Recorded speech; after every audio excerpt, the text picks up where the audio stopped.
And we are back. Welcome everybody to the third session of Ruins of Ragarth. It is a pleasure to have you all with us tonight as we have the third team and the final team that is entering the Titan.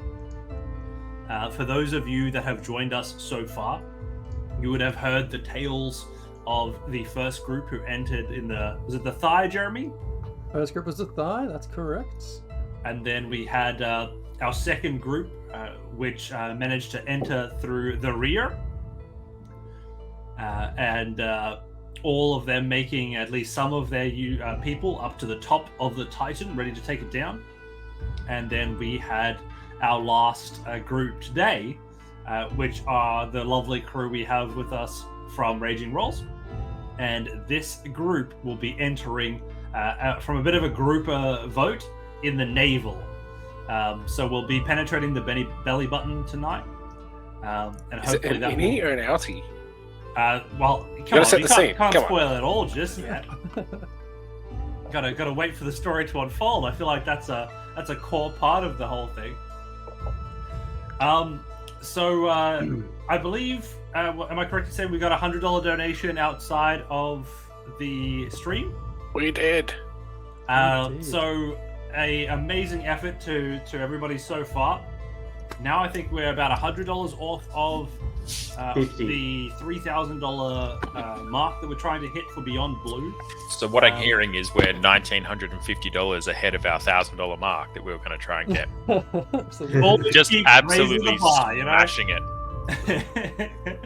And as a result of that $100 donation, there we have the image now available. Is that the link to me as a Little Red Riding Hood? Where? Oh no! I love it. I thought that was going to link me straight to that, but that's just a link to the actual donation page. That's right. We'll put it on all our socials. It will be on all the socials. As and when required, and maybe at the least opportune time, I will just bring it up on the stream. Beautiful. I think we can even leave it as a little break takeaway for people if we wanted to. But we have earned that the right for me to embarrass myself, which is always a pleasant part of the evening. So yeah, without further ado, we're going to jump in tonight and see what's in store for this group as they penetrate the Titan and see who makes it to the mind of the giant.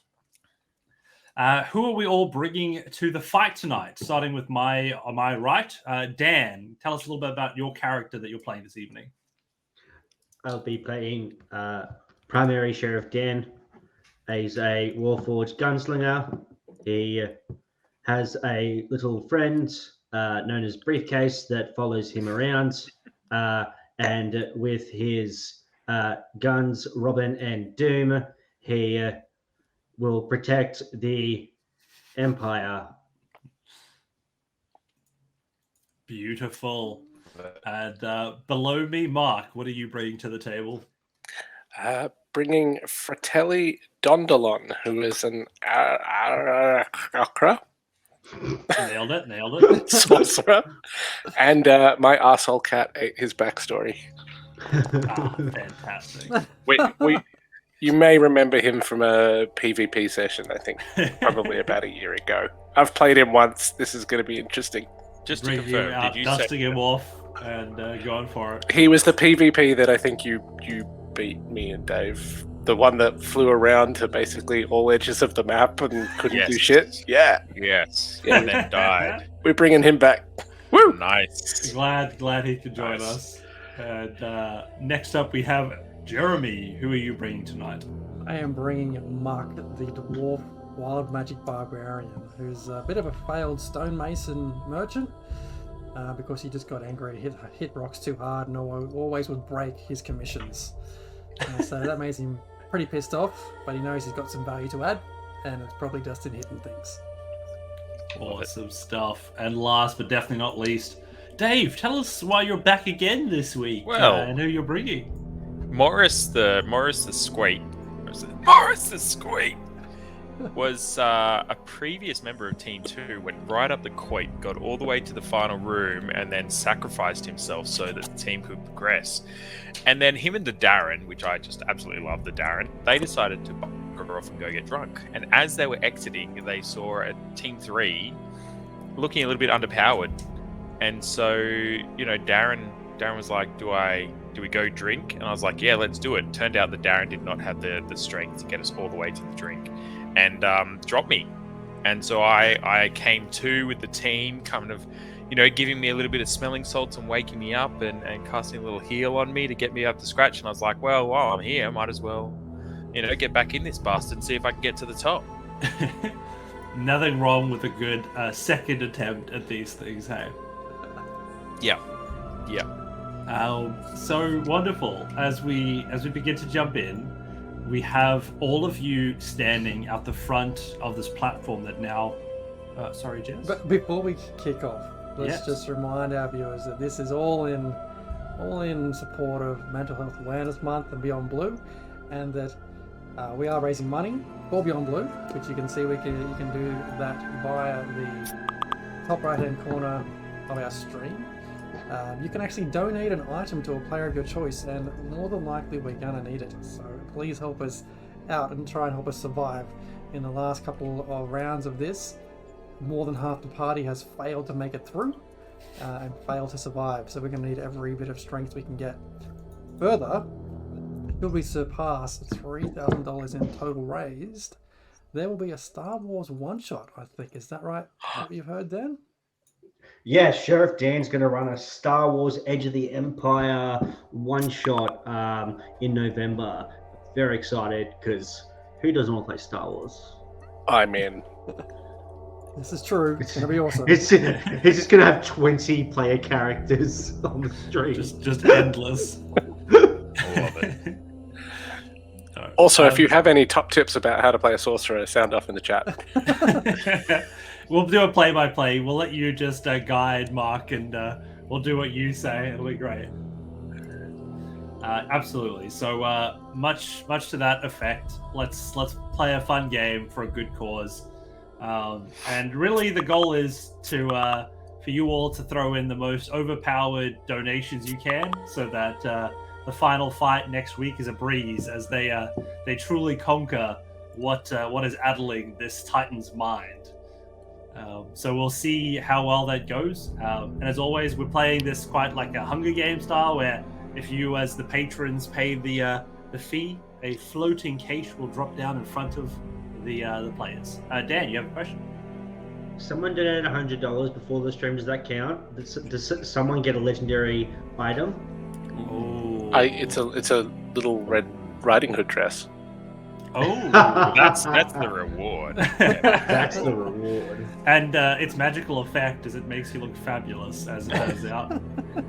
And weirdly horny. +5. Yeah, no, that one is a side effect I don't think anybody expected, but here we are. Is what it is.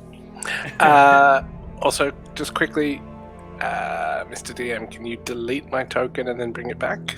See if we can get that image to stick. No, it should be good. This is not where we're starting, so don't stress. Okay. We'll move you into a locale that is more fitting. I have fixed yours, so it should work. Sweet. As we jump in. Yes, so you're all standing on a platform at the front of this Titan. You are looking out. On one side is the horizon, the city that you all vow to protect, approaching at a rapid pace. The drill team, who has been your sort of way into this Titan, has had the most trouble at this juncture, as the drill has dulled slightly through the other two applications. And as they predicted, I don't think there'll be a fourth entrance point into this thing. Taking your time has resulted in at least one more piece of assistance in Morris the Sqeak, who has joined you all again at the creature, and their experience inside the Titan will be invaluable as they share some of the adventures that unfolded before them as they rose. One particularly interesting thing that Morris mentions. Would you like to tell them about the mysterious tapping noise that seems to be filling the space? If you hear anything that is like a banging, tapping noise, we are running. We are not hanging around for this. So Morris is like, one thing to be aware of is that there is this really, really bizarre thing in there. It's got a. Now, just bear with me for a second. It's got a hammer for a head, like an actual bloody hammer for its head, and it does what hammers does. It was banging shit, right? And we didn't know what it was, so we went towards it. In the end, we got away because we told it to go and nail other things, and it listened. But I don't know if we'll get that lucky again. So if we hear it, it's a good chance it's going to try and slaughter us. I'm pretty sure, though, that majority of our problems could be solved with some lead, and I'll do a twirly thing with my gun. This is more likely to bang but you Robin than and Doom have to be the answer to almost every question. They truly are. When Robin isn't enough, Doom, and he pulls out the massive fuck-off gun, is the answer. Awesome. As you guys listen for the grinding sound of the drill now slowly making its grip into the side of this Titan, you do notice it is an innie, actually. The indent inside of the belly of this Titan make it quite a nice resting place for you all as you move yourself inside, protected somewhat from the oncoming air that is now just blowing against this Titan as its pace picks up, seeing the city in its sights. Is at this vantage point, it really does seem to put the whole situation in context. Everyone you know, the lives you've built, there in front of you, about to be trampled by this thing unless you all do something. And just like that, you hear the drill stop. You hear it unwind and reverse.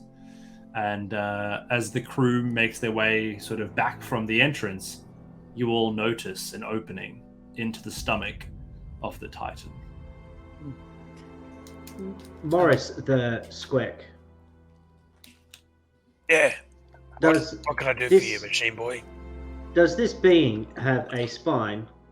It hasn't just got a spine, it's got a bloody highway. It just, imagine like something big enough you could drive your whole horse and cart up it. That's what we're talking about here.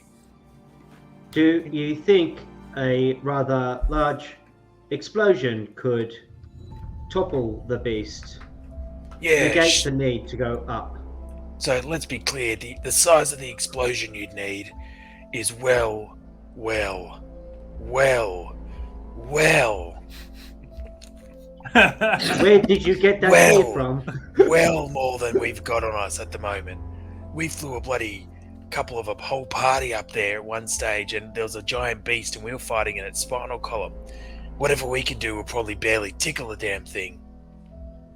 Right, okay. And pat the briefcase, which is a briefcase with legs, and look over at Muck. Muck, you were going to say something. Well, you're right. I was. And as Muck looks around at Fratelli and the Primary and Morris,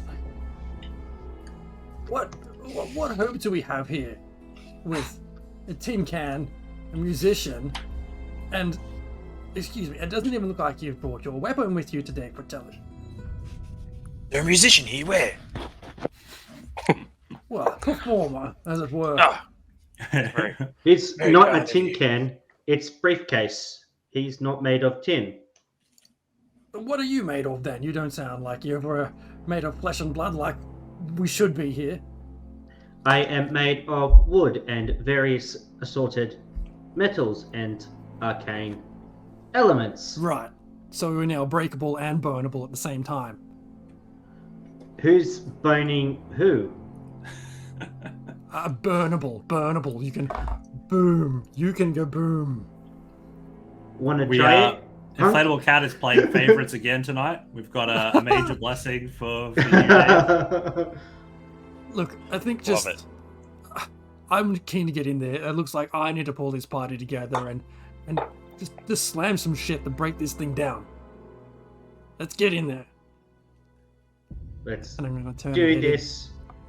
Beautiful. Gun drill Wall. ready. Head in to this this cavern, and it is a bit crowded. You feel yourself the space that you have to walk in slowly diminishing as you head deeper and deeper down this path.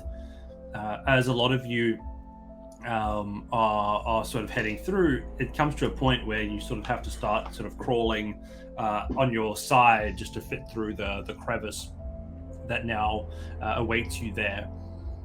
As you crawl for a while further into this creature, it almost starts to feel that your entire engagement here was a waste, as you struggle to get even one step further into the space, when suddenly, I imagine that would be yourself there in the front, Muck, you step out into what seems to be a clearing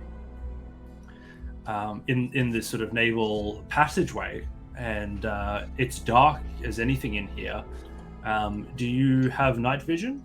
I have dark vision, yes. That'll do. I think that's probably the magical equivalent of good infrared goggles.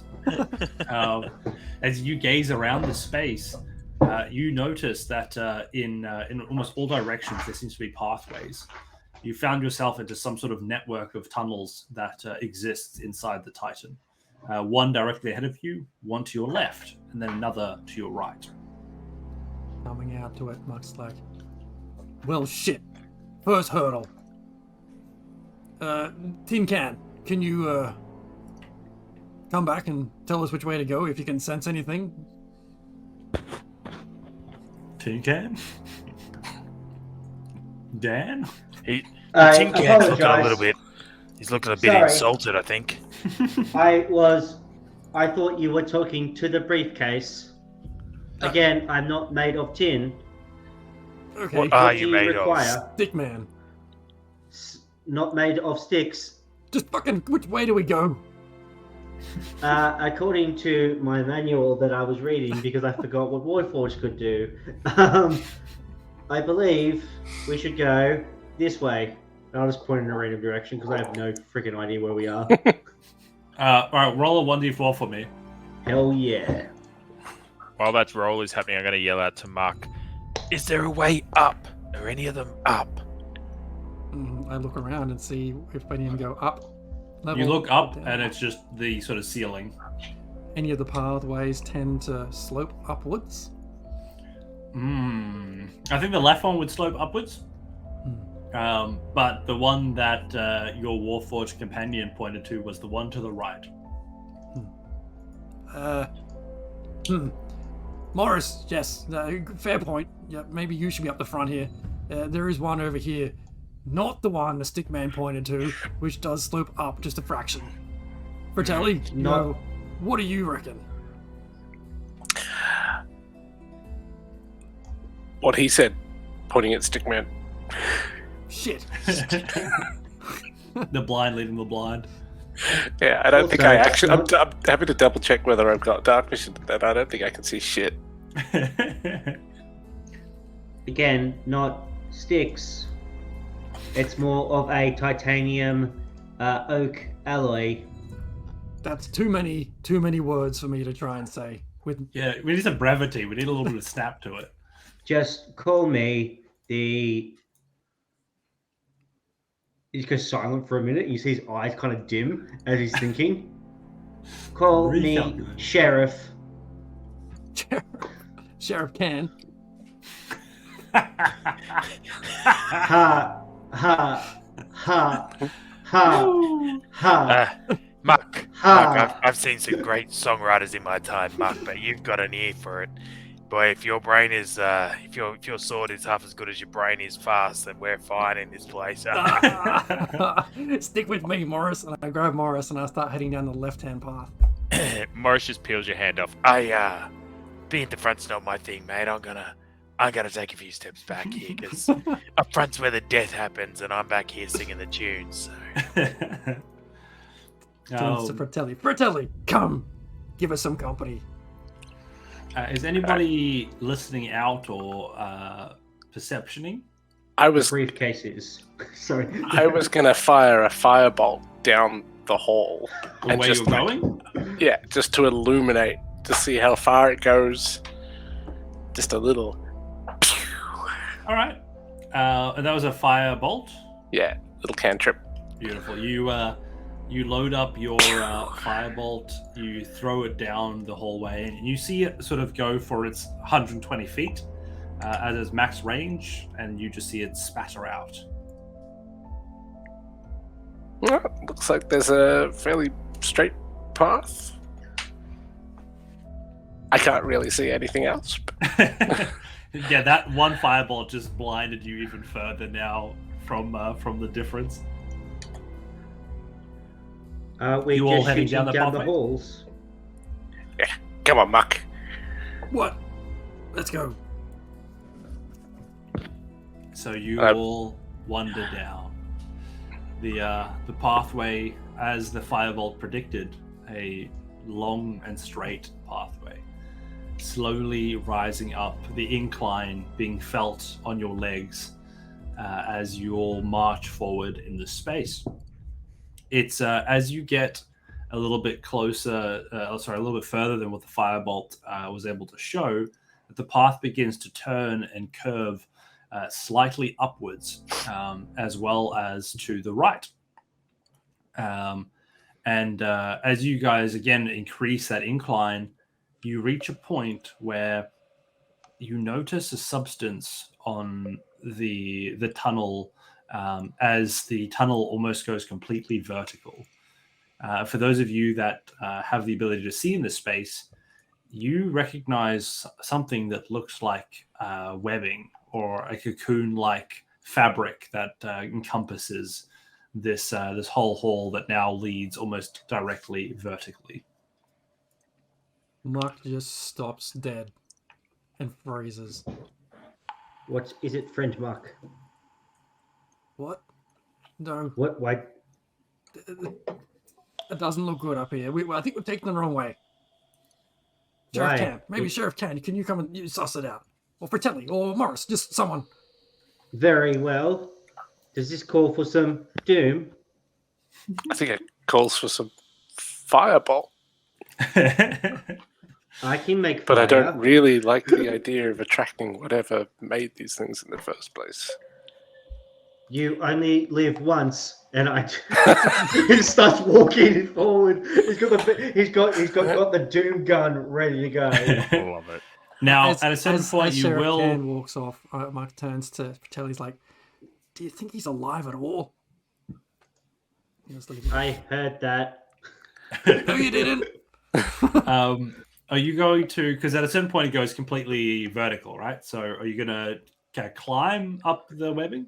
I do have a Dungeoneer's pack, so I would assume I'd have like a like rope and. Oh no, Like a it's hat very and- easy to climb. This webbing is large. It's provides all the necessary handhold and traction to the wall you might need. How sticky is it? It's sticky, but not so sticky that you can't relinquish it. You do give it a bit of a test, and it seems okay. Is it avoidable, or is that the only Oh climbing? no! If you want to go up, you are touching the web. What if one has wings and can fly? I will let you make a dexterity ability check. Can I see if the tunnel above or is it cross-hatched with webbing? It or does is seem it- like whatever made this did cross over, but you've flown a bit. If you aimed it right, you probably could avoid it. Maybe.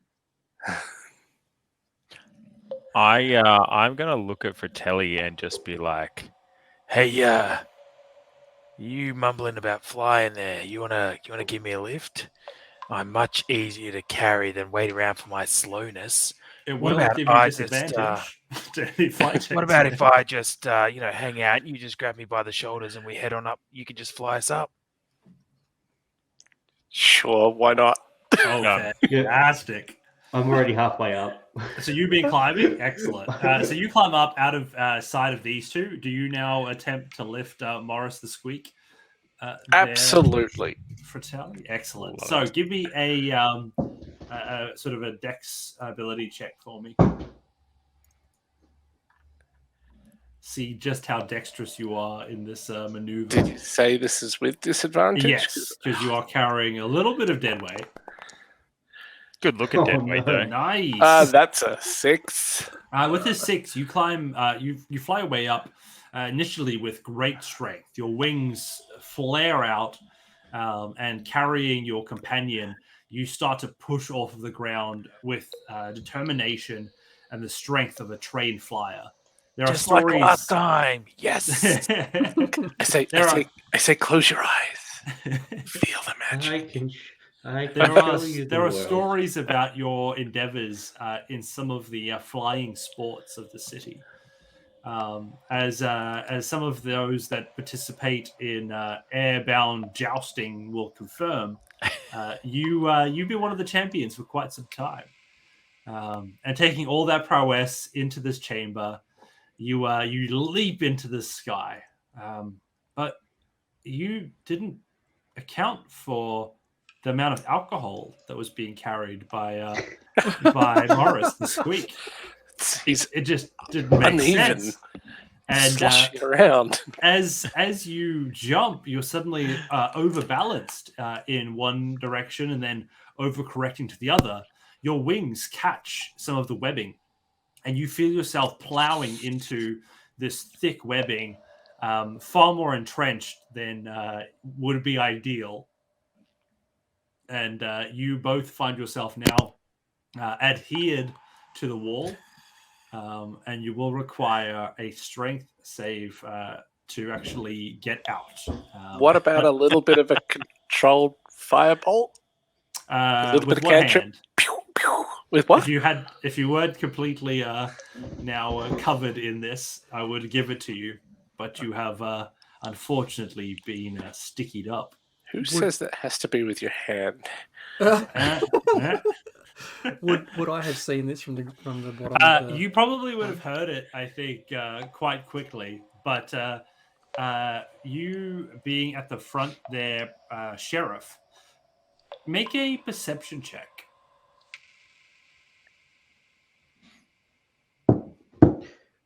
I will once I just wrote something that I'm going to find very hilarious that probably no one else is going to like. Perception. Excellent. Here we go. -1. Let's do this. Ooh. That's a pretty good check. Yeah, you really do. That's an 80. Holy crap. Happy days. So, in the quiet of the space, now that you've sort of climbed away from your allies, the echoing nature of this cavern, you begin to realize that there's a sound you've been hearing that seems to now echo into the space, and it seems to finally have come to your sort of recognition, and you do hear just the sound of ding, ding, ding, ding, ding, ding, as a sort of insistent tapping resonates from the distance, as you realize that this could be none other than the hammer-headed creature that has again begun its hunt. I'm going to shout down to the party and be like, if we were to go towards the thumping, yes. I'm going to climb faster. As you do that, you're met with another sound, which is that beautiful sound that spiders make in fiction, which is like the little mandibles and like and like little taps. You hear that right above you. As or is it an Australian spider, which is like, give me your money, you bastard. Do you have a lighter? If I do perceive that sound, I'll just one-handed just up into the darkness where I think the sound is, and I'll take a shot. Nice. All right. So yeah, you blast up in the direction of the sound, and I'll quickly move us to this this new map that I've got here for us. How high is Fratelli off the ground? Fratelli, you probably have jumped a good, I'd say 10 feet as you leapt and sort of immediately sort of found yourself being dislodged. But it's probably another 10 feet from where you are up to the space that sort of the opening that you find. It's more the is Morris stuck or Morris probably less so, but definitely. Can I make still... like a dex check to get unstuck? I will let you make a dexterity saving throw to see if you manage to sort of avoid getting stuck in the first place. Yeah. I'd like to drop him. That's fair. I feel like Morris wouldn't stick to things a lot. 15. He just seems like a greasy individual. That definitely does scream greasy. I would not say that I'm clean. I'd definitely be covered in a lot of gunk, so slippery.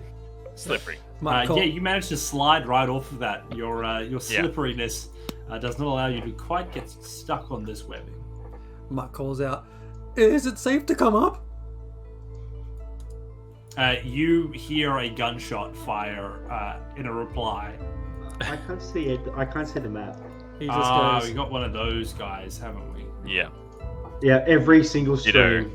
Every single stream. It's just a bit of anticipation. I don't know what you're complaining about. Muck's like, shit, and starts climbing up wherever the group is. So we've got a few of you now in this space. So let me just quickly pop you down. So Primary Sheriff Dan, you have found yourself up the top here, sort of landing up where this tunnel leads into, this opening. This is where sort of the spider initially finds you. We've got you, Muck. You stay down the bottom, hey? I came up last, just climbing up because of the chaos I can hear above me. Amazing. And I will put you all sort of in a space here to mark sort of how far apart you are rising vertically. So we've got you there, Morris, and we just need to also make sure we have there's Fratelli. You are up here as well. So popping out, we obviously see you now there, Sheriff, and you do see the this giant mandibled spider. And as you observe around the space, you see the glow of eggs and webs all around what looks to be a forgotten courtyard of some description. As Muck comes to the top, do I see the others just standing there? Yeah, so you'll see the few of them stuck, and you'll see Morris climbing and clattering out of the webbing. Who's stuck right now? Fratelli? Just Fratelli. Okay. As I climb up, I'm like, Fratelli, you good? And I, without waiting for a reply, I reach in and grab his arm and help him to get out of there. Excellent. Make a make a strength check. See if you can yank them out.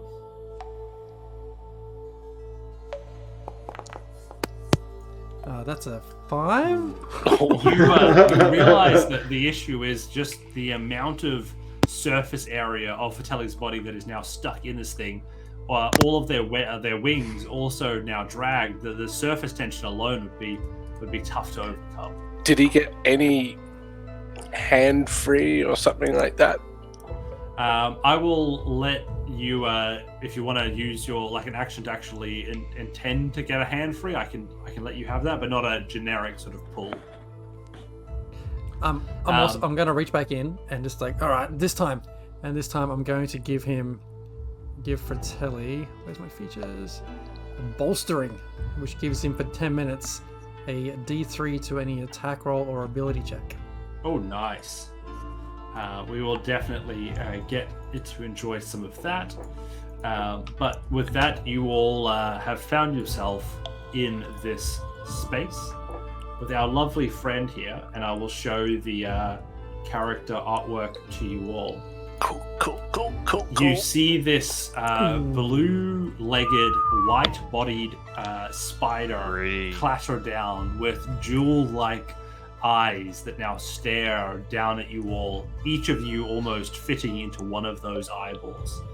You see the ichor drip from its fangs as you all hear the sound of that liquid rushing past you down this column as it splashes like a drop in a puddle at the bottom. Bloop. And its eyes seem to glisten in anticipation for what it's about to enjoy. And with that, we'll go and have a little initiative. Joke's on this thing. I'm made of fucking metal. I swear you were about to say. wood. I thought you were about to say with that we're gonna have a break. I was like, what? No, I just on this thing. Hey, I rolled decent. I do not often call spiders anything baby. but just a Yes. horror against society. But this little guy's pretty cool artwork. It is. He does look really cool. He's very pretty. Luckily for you all managed to outspeed the spider by a margin. Go ahead, Morris the Sqeak. You are at the top of the order. You have about, I'd say, 15 feet of movement to actually get up to the same level as all of these, like the creature and sheriff. Otherwise, you are good to do whatever you feel like. Fantastic. Well, with that, I am definitely going to go and do.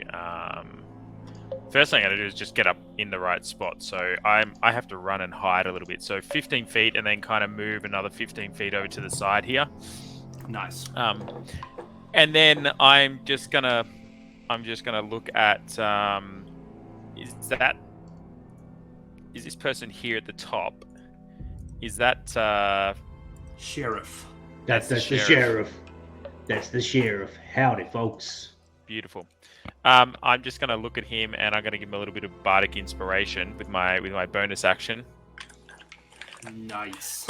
Bring the doom. Bring the gloom. I don't know. Fucking smash it. Just shoot the thing. Shoot it. Blast him. Just very, very clearly, that's a little bit of very lovely bardic inspiration for you there, Mr. Sheriff. And then while it's clearly distracted by my beautiful voice and looking at Sheriff and being like, what is going on here? I'm just going to throw like a kind little blindness, deafness at it. It's got so many big, beautiful eyes. I'm going to try and take that away from it. That makes total sense, yeah. So cast a little deafness and blindness on it, and it's got to make a DC 15 saving throw. Always with the saving throws, eh? Yes. That's a natural 1. Winner. Fuck. Yes. Yeah, you managed to blind all of its eyes somehow. It doesn't seem pleased. It seems like some of its anticipation dries up as the mandibles begin to lessen in their salivation. I feel like there's like it's just a bottle of booze in my pocket that I've kind of randomly thrown at it, and it's magically kind of splattered all over all of its eyes. That's why it's all of them. So well done. anyway, Anything with else on your that, turn? I'm gonna kind of just finish squeaking quietly in the corner while my pants get wet. Fantastic.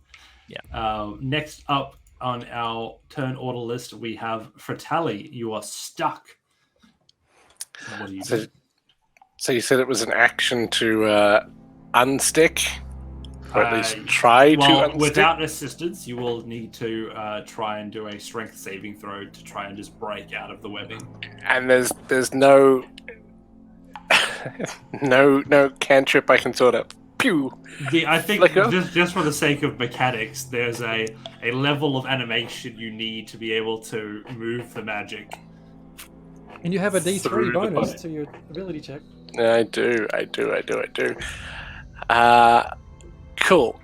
I am going to basically just beat the wings to try and break all the tethers, all the sticky threads. A nice little sort of explosive effort. So I will give you an option. being in the state you're in, trapped as you are, you can obviously overexert yourself and push really hard against this bondage at risk of injury to yourself. So I will let you make this a normal save. There'll be no risks or penalties. Or I will let you use your wings and really try and push and sort of move against this web and, bring your whole body into it. But if you fail, there will be damage dealt to your character.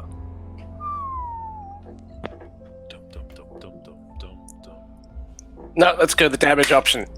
Fantastic. Go ahead and Living roll on with the edge. advantage Do it. as you sway, get those wings into the action. Someone giving the chat. Someone in the chat give him some. He's gonna need it. Strength check. Yeah, strength saving throw. Strength saving throw with advantage. That's a 19. Nice. Oh, that's the one you want. Luckily Nice. for you, the risk pays off. As you bring your wings into it a second time, you're able to use the power that you've built up from all of your days in that sort of aerial jousting arena, and you all just hear the ripping sound of webbing tearing from the walls as you hear that gust of wind, and everybody just feels a blast of air up and down this space. That was your action. You do still have your movement, that which you can probably you can definitely get up to the top on level with the spider, and then probably another 10 feet to be able to maneuver around. Cool.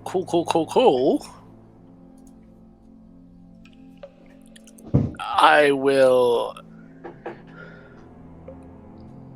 drop down the 10 feet Oh, back to the bottom of the chamber. How far? Sorry, what's the range now? If I was to do that, from you and the rest of the party. if I subtract 10 feet vertically, what's the range? Or can I not see the spider? Probably can't see it. Can I? You can't see the spider at your current level. It's definitely sitting at an angle away from the entrance. Okay. Yeah, I'll fly up and, as you said, scooch around 10 feet. Awesome. You quickly find yourself again meeting the gaze of this creature that, in hindsight, makes sense that it has this webbed entrance waiting for you. Should have been a dead giveaway. It does smell like some sort of spirit, though. Like there's some rum, an essence of rum or whiskey in play here. Next up in our turn order, we have Muck. Having seen this thing pop up, I turn to Fratelli. Fratelli, you good? As I see him sort of climb out of this massive beating wings thing. I Just- look up.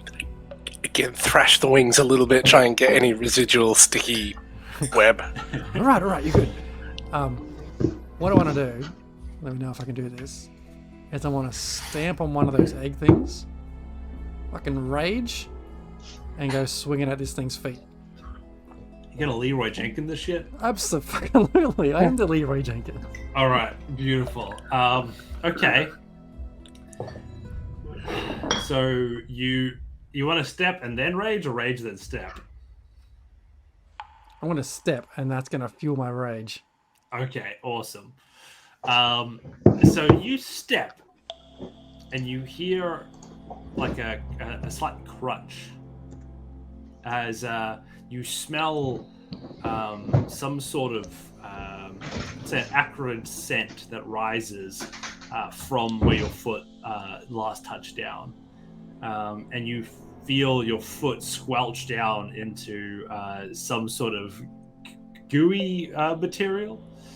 Looking down, you see what would only be described as hundreds of baby spiders that you now crush half with your boot, and with a cacophony of like 100 of these remaining spiders, you just hear the start of a little scream, Roll for initiative.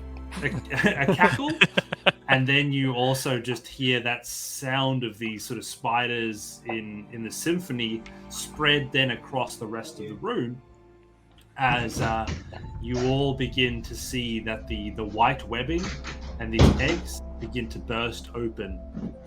And the white webbing begins to be covered by just a black mass as these juvenile spiders begin to come in defense of their mother.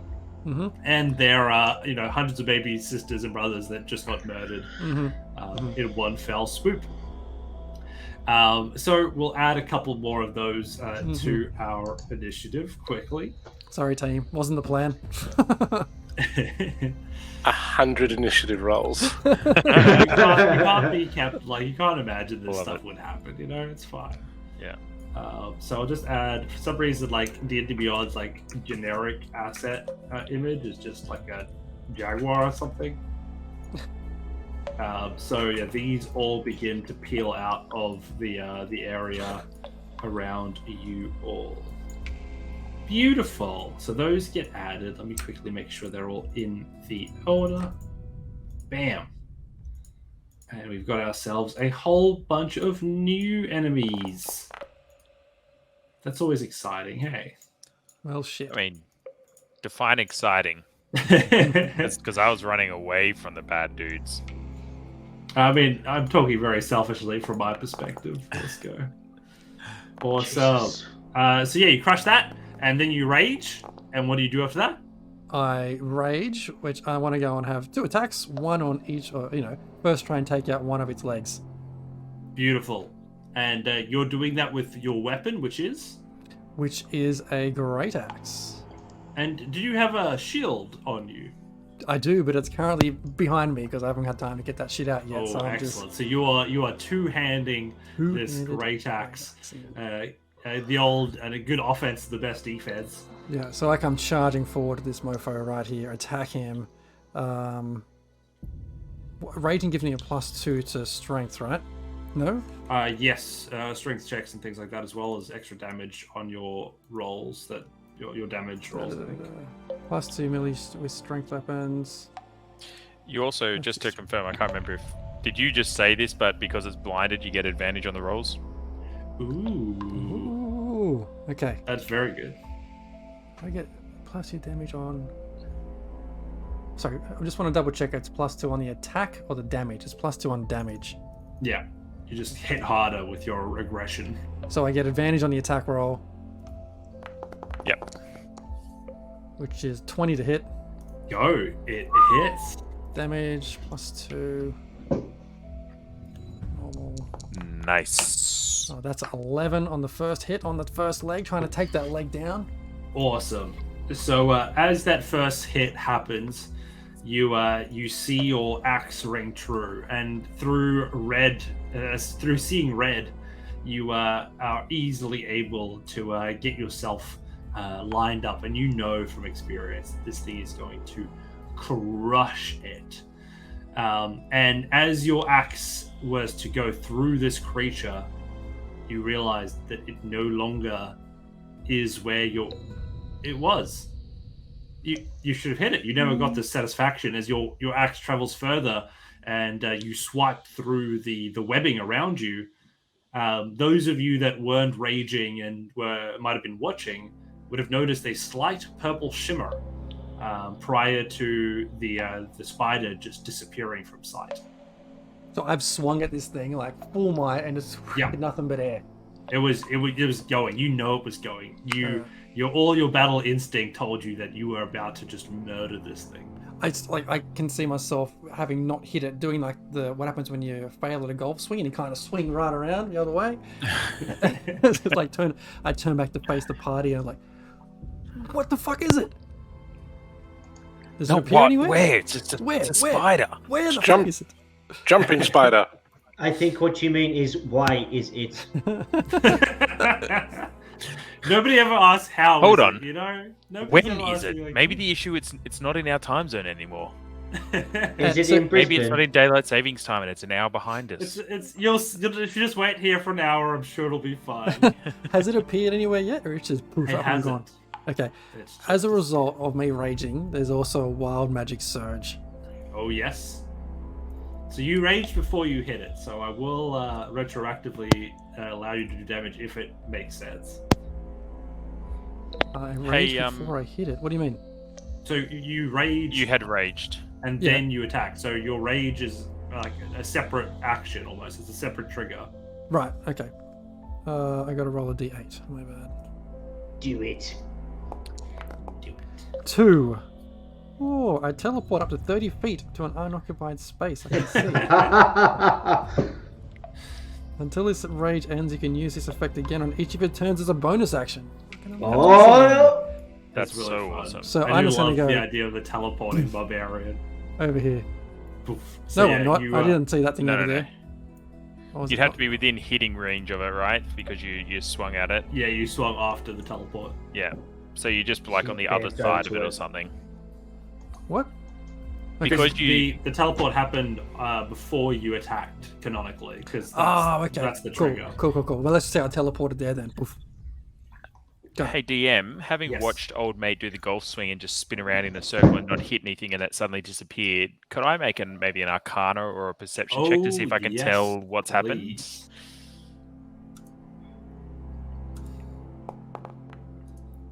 Ooh, yeah, I don't The, know what happened. As far as you're aware, you've just witnessed the greatest magical act of a disappearing giant spider. He hit it so hard it exploded into nothingness. That's amazing. What a You're wow. almost convinced that it's an illusion and that this is all just a bad dream at this point. Yeah. How drunk am I? Next up in our turn order, we have the first of our swarms of insects as they begin to make their way towards all of you. And you see them crawl up the side of the wall here, drop down, and they skitter forward towards you here as well. Oh shit. And that's where they are. Oh, sweet. Thanks for making that invisible, Jez. I told you this is going to be a great idea. And then we have Sheriff. You are up. okay. How with briefcase? Yes. Will he obey my commands? You have traveled well and truly with your briefcase. You tell me if it'll obey your commands. I like to think that it could do certain things. I'm happy for it to be familiar in all sort of mechanical senses. Okay, I'm going to ask it to run up to this spot over here, dash in if required, and I will give it a command called, and the command is drop it, and it's going to spit up a thing, a barrel, a keg of gunpowder. Amazing. Let me just... I need to get like a little token or something for this thing, because Yeah, what I'll do is I'm going to put a mimic in play as Okay, a awesome. token. I just think it's probably quite apt. it is, yeah. And then that can be your token. You've for got the your own briefcase. pet token mimic? Love So it. that's my it there. token mimic. Awesome. And I'll just give you permissions to move it. Let's give that one to you. You should be the owner of that now. Hopefully you'll be able to move that. Awesome. Yeah, I can. Awesome. So is this like is down here like a lower level? Yeah. Okay. Well, it wouldn't because it can't like climb very well. It has like a little like harness so that I can carry up things. So I would have it run up to here, this spot here, and drop it, and then just go bleh, and spit out this keg of gunpowder. And as it's flying through the air, Amazing. just before it lands in this group of things, I'm going to shoot it with Doom. Oh, awesome. Go ahead and roll to hit. Okay. I'm going to use a grip point to deadeye shot to give myself advantage on the shot, Nice. And you have inspiration, don't forget. and I have inspiration. It should be all in your favor. Attack. I don't know where you've got that from, but it just has a massive. It was warning. on- This is unofficial material. This is literally was on D&D Beyond. Like I typed in the thing. Cool. 13 That was to your hit. advantage. Yeah, I have archery as my thing. So I get a +2 to my rolls and broken. I love that you got like a 3 and a 4 or something as your rolls. Well, 3 is my proficiency. My 4 is my dexterity modifier, and my 2 is for picking archery. I made this thing, and he's good at one thing and one thing, and that's shooting shit. Yeah, good job. Yeah, you managed to hit this barrel, which is like it's like shooting a barrel on a barrel for you at this point. And you're able to hit this as you all just watch almost in slow motion as this barrels over the side of this wall, for lack of a better word, and as it spins in the air, you watch as thank you for appreciating that joke. You see it spin, and with a clean shot, Doom fires, and as the ball bearing ignites and fires towards this barrel, you hear it collide, and for an instant it just all seems calm and as if nothing will happen, when suddenly an inferno is just erupts in front of you as the entire barrel explodes, raining down fire. And beyond that, wherever the debris lands, the webbing begins to catch. As it ignites, you see some of that flooring fall away. You see the swarms of spiders begin to burn in the wake of all of this flame. As most of you start to watch this fire encroach on you, as the 3 spider swarms that were there previously begin to burn to death. And you have very quickly handled those guys. And for my next trick, because Is I'm that- a fighter. What were you going to say, Mark? I was going to say, if the DM can just indicate how much of that area is actively on fire. Let me see what I've got for you. You've got some nice updrafts now with your What is- wings. Like, What have I got? Is this going to work for us? Special of holy oh, crap! Oh yes! As the fireball blasts, and you see sort of a cascade of that sort of go through both of those areas, just boom, boom, as it goes off. So that will be the spot for right now. And I think if we want to indicate, let me see if I can quickly bring out my old drawing tools again. We have a space that looks something like that, and sort of like that is now started burning in this area, and that fire continues to spread. It has not gone out.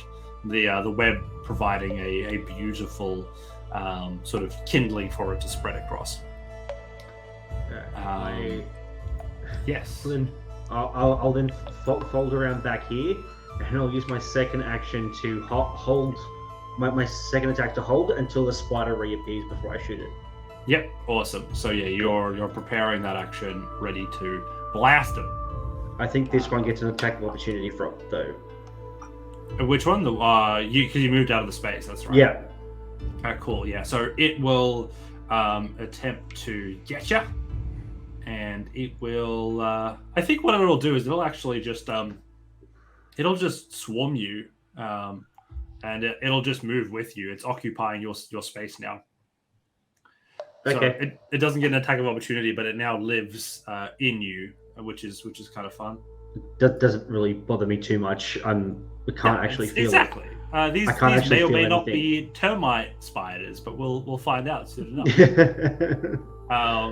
As you guys are all waiting around here, you see again that purplish shimmer as the spider reappears and reemerges, fangs out. As you watch your action triggers, please go ahead and make your second shot, Sheriff.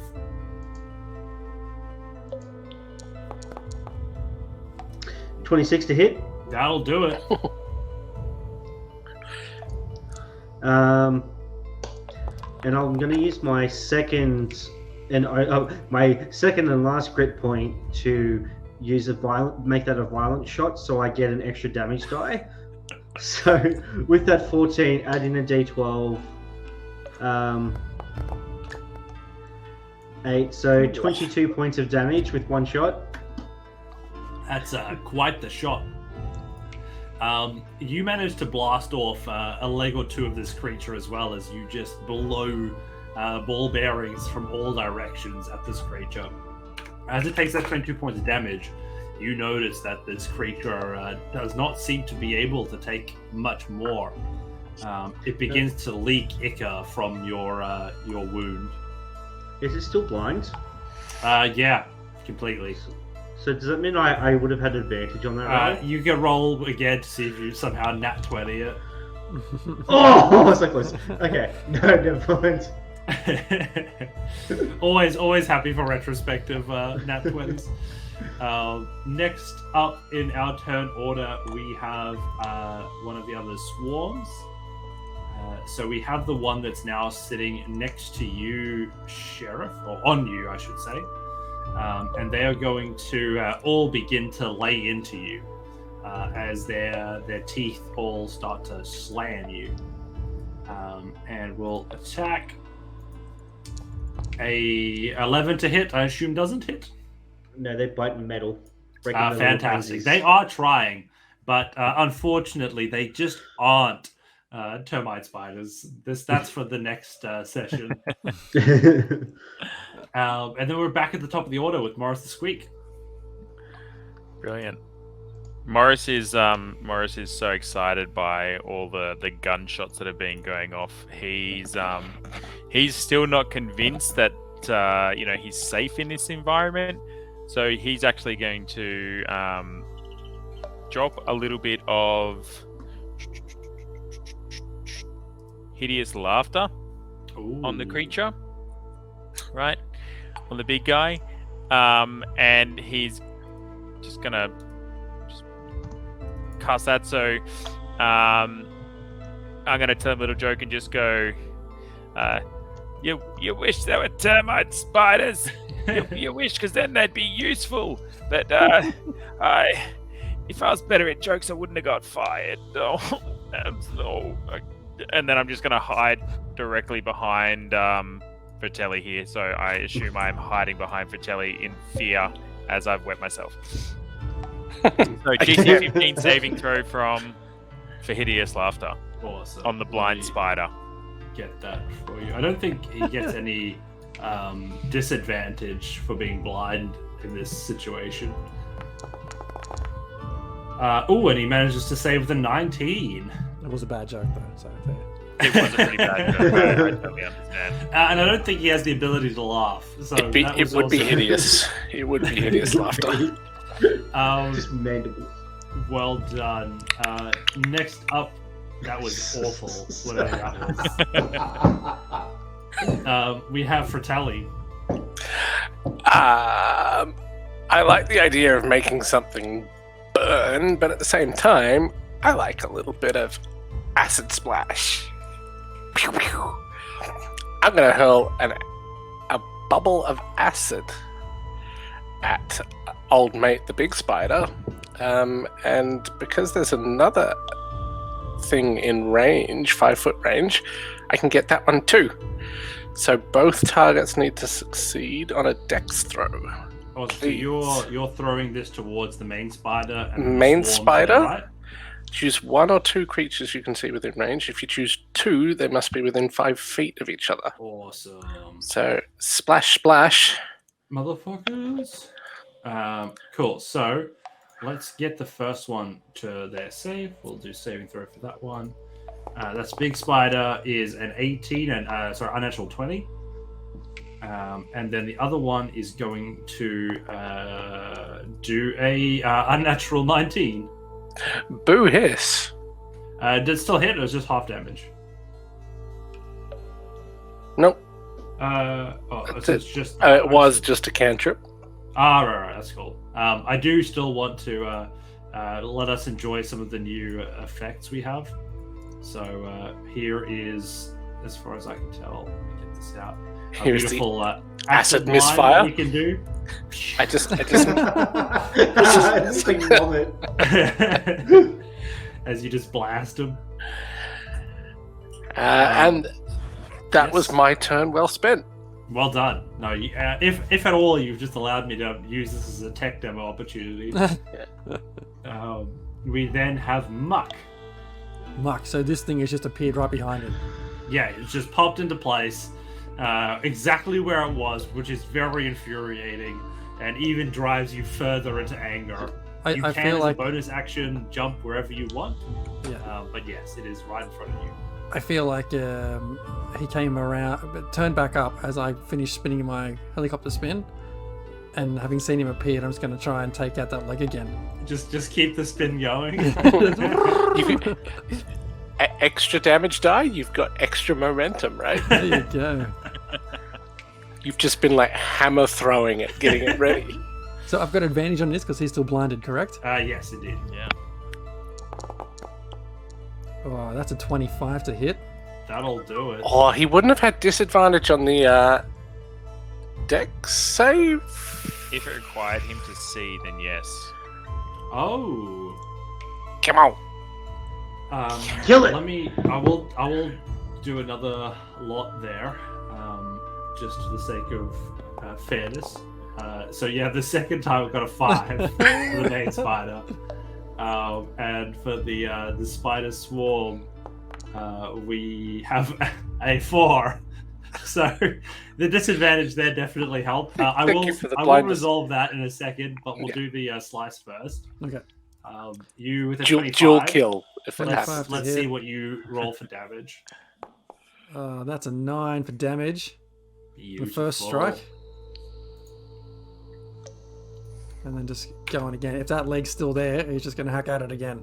I think the one leg falls off for that strike. Okay. But still standing, hobbling along on like the remaining 5 legs and hissing at you. Okay. Then I'm going to use my bonus action to teleport over here. And have a go at that other leg in the other corner. Nice. Go ahead and make that hit with advantage. 25 to hit. Yep. Keep the pain train rolling in. And 14 damage. You guys, this is a good high damage party apparently. I'm gonna do that Hey, damage for donation you. is coming in. What, sorry? Donation. Look One of at them donations. What did we get? $40 rare item. A rare item. Whoever made that has the ability to request who gets a rare item if they would like. The chat can decide. The chat may also decide if no victor claims their reward.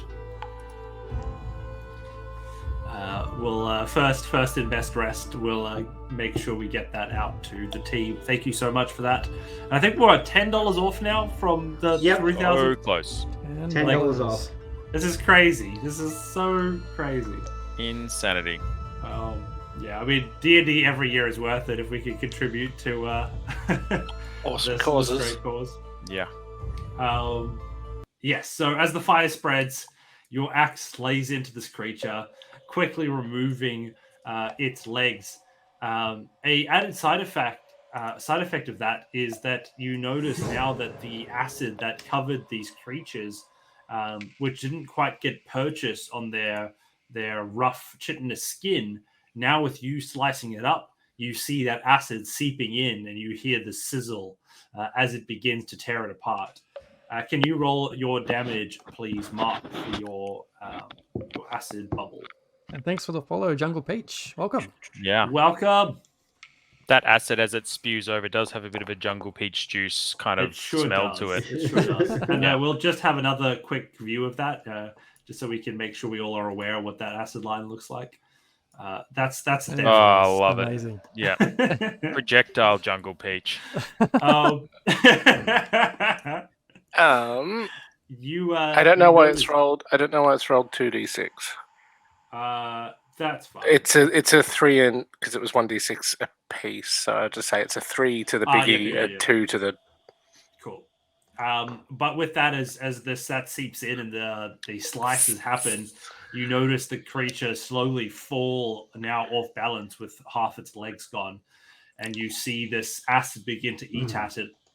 Unable to put it out, it begins to squirm on the ground. And as insects do, it sort of scurries, jumps, and you see the 4 remaining legs just curl up as it grips itself, and it stops moving, lying dead on the floor. You have all killed the poor little spitter. And the tiny spiders are all gone? No, they're still very much alive. All right. They're now a little bit unprotected.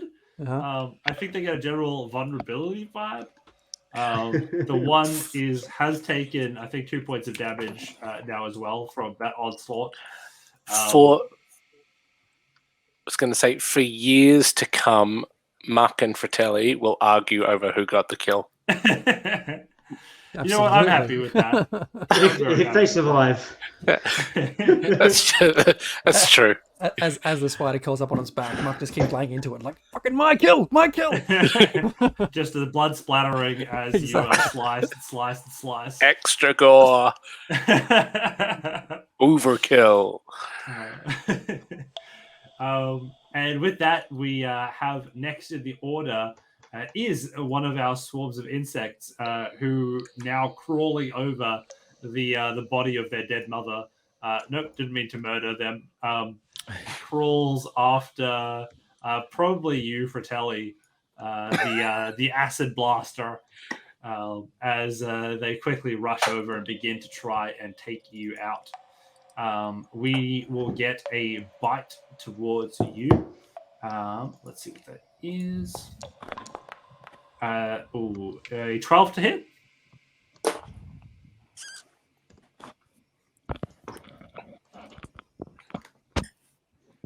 Dun, dun, dun, dun, dun, dun, dun, dun. Does that hit? Fratelli? Sorry, I dropped my pen. And I was busy watching Dan give himself the rare item. Does a 10 hit? Did I hear? A 12. A 12. No, a 12 doesn't hit. Sorry. Excellent. The beasts, all of them now crawling over you. You feel them in your wings, in your feathers, as they begin to try and break through your skin. Currently unsuccessful. And thank you, Inflatable Cat, for raising the true moral quandary that I was trying to set up with this session. The orphan hate is truly something I didn't expect from this group. How big are these spiders? They're all, a good huntsman. Okay. So, if you imagine 100 decent huntsmen crawling all over you. The fleas that live in the wings go to war with the huntsman. Oh, hell yeah. From now on, whenever this fight has stopped being you versus a swarm of insects, it's now the fleas that embody you and live vicariously through you. We'll come back to that onslaught. Roll initiative, bitch. Times 1,000. Primary Sheriff Dan, you are up. Oh, wow. Jungle Pig has got you. You've done well. Unfortunately, Dan, who has now become Sheriff Dan, has also taken the item. So lucky for you, you've managed to name yourself after... Oh, the Sheriff did too! Sheriff Dan's Sheriff Dan's probably going to be biased. Of course, Sheriff Dan deserves the item. And that was a rare item. So let's quickly get that table up to make sure we can get you all well kitted up for this battle. We've got this Morris is really confused right now. He's like, I must be so drunk I'm seeing double. 4 Sheriff Dans. I don't think we're going to ever have enough Sheriff Dans. That's something I believe in at the core. I'm saying we aim for 6,000 donation and get a second Star Wars running as well. Just saying. We'll do both sides of the coin. So we'll have the Sith from one team, and we'll have the Jedi. It'll be beautiful. Love it. So we have quite the number of rare options, as it turns out. Someone just donated $10. Yeah, we made it. We're there. 3,000. We made it. We made 3,000. We did it. Woo! Well done, everyone. If we hit 6,000, I'll run a Call of Cthulhu. Oh, thank you, Jungle Page. ambitious. Wow. That'd be Thank amazing. you all for contributing to this amazing goal. I'm sure we will help many people struggling with mental health during this tough time. We all use D&D to cope, but not everybody is so lucky. So I do thank you all for helping, and I hope we can continue to make the difference that we can. And we've got a few weeks left of the campaign, and hopefully we will continue to do more and be able to provide better help. Yeah, amazing, just amazing. And with that, let's see how we can reward you first down with your item. Can you roll me a D100? Sure, yeah.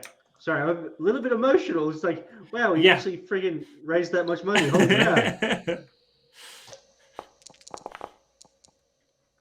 cow. 25. A 25. A nice starting point for you. All right, so you have 3 options. You have a shield, an elixir, or a potion. I don't really use a shield. I don't think that it would come in handy for anyone else. Let's go elixir. An elixir. Interesting choice. Interesting choice. So as you hear this whirling sound, tink, you notice a small capsule with a drill in the front of it, burrowing through the tough shell of this titan that lands in front of your feet. You hear clink as it unclasps itself, as the steam vents from it. As you open it, the soft breeze inside of this dungeon causes all of the styrofoam pellets to blow out of the box. And you realize that it was put in there specifically for an elixir, a vial that sat in there. As you hold it up, you notice that to the light it shimmers red, but also with a green shimmer to its color. And on it is only labeled Elixir of Health. It says there's a little note said made for those who need a little bit of extra help to survive the adventuring day. He looks at it, like, opens it up, has a sniff. Jungle peach? Puts it back in, and he just looks over the party, and he's just like, he just thinks to himself, I'm not going to need this probably, but they probably will. They all look very squishy because they're fleshy meat bags, and puts it away in his pocket. Fantastic. With that, you find yourself now in holding on to quite an interesting artifact. The details of which you will only find upon a little bit of experimentation. Or Google. Yeah. Awesome. And you haven't had your turn yet, Primary Sheriff Dan, have you? I forget whose turn we were on. I think it's yours. We had the insect bite, so it's now your turn. Oh, I'm still covered in these things? Yes. You can shoot yourself. It's totally a viable move. Are they hurting me at all? No, they have not yet been able to. Just take my duster, my coat duster thingy off, and just shake it out. Get off! No, I'll walk over to the fire and just I'm just ugh! You as you sort of wave it, some of the spiders do fly off, and you just hear the sound of popcorn kernels popping as they just sort of land. As 100 of them just light on fire as the fire flares slightly and then dims back down as it slow crawl across this spiderweb infested area. Yeah, so I do that. And then also, I'm pretty sure I know who Jungle Peach is. Someone's just messaged me, and I'm like, oh, I didn't know they were watching. And I'm like, two and two together. And Kurt, you're a fucking legend. Thank you so much for that and getting this over the line. No, every bit else appreciate it again. With that, you do now have the swarm of insects who was on you, much less vital now that you've reduced their numbers by such a degree. So I will. Second attack. Oh, you spend both your attacks? Oh, Jungle Peach didn't message you apparently. Oh, what? Welcome, Alternus. Thanks for first time chatting. Yeah, this is a mystery. Now you don't know. Oh, now. With a devoted shake of the jacket, you probably deal with 99% of them, and whatever is left doesn't really matter to you, as it is too small an amount to even phase such a creature beyond the mortal perils of a flesh bag as a body. And for all intents and purposes, that spider is now also dead. Let's get them quickly deaded there. While the spiders are dying, can I just point out that if for some reason Jungle Peach isn't Kurt, then Kurt, if you're in the chat, you can also make a donation and be a legend that we thought you were. Just saying. Just saying. To you, Kurt. You still can save the group. That's how you play that move. Well done. Well done. Next up at the top of the order again, we have Morris the Sqeak. Morris is still concerned there is a spider, like a swarm of spiders, directly in front of him. And, he was trying to hide and it is not being, hidden at all. He's got more spiders on top of him than he thought was going to happen. So he is just going to grab the rapier and just slash about a little bit and hope that it all goes well. Hit it. So this is totally like throwing out the rapier in pure fear, and it's hard to miss. It's hard to miss. With a natural 20. There is just like a big squeal as I kind of stab at things, and apparently I'm very good at stabbing at things for 16 points of damage. Well done. So I'm going to say that like each of these individual spiders, like surely they have about 1 HP, right? As you go through this process, you're just like hitting every single one of the spiders and just sort of like skewering them on the end of your rapier with a finesse that up until this point seemed impossible. As nobody else would have thought that just that stab would have been able to do it. In 6 seconds, you stab 16 times and never miss. There are 1 or 2 spiders left, but for the most part, you have handily made sure that these spiders are not a threat to your team anymore. Have you just got a kebab of like huntsmen? Yeah. Well, with my excitement for this like amazing feat that I never thought I could do, I kind of look at it in excitement, and I look up at old mate in front of me, and I give him bardic inspiration with a little, if I can do it, you can do it. And I go to like show him, and I kind of just probably stab him a little bit by accident in the excitement. And I'm like, oh, I'm sorry, I don't know what I'm doing with this thing. Here.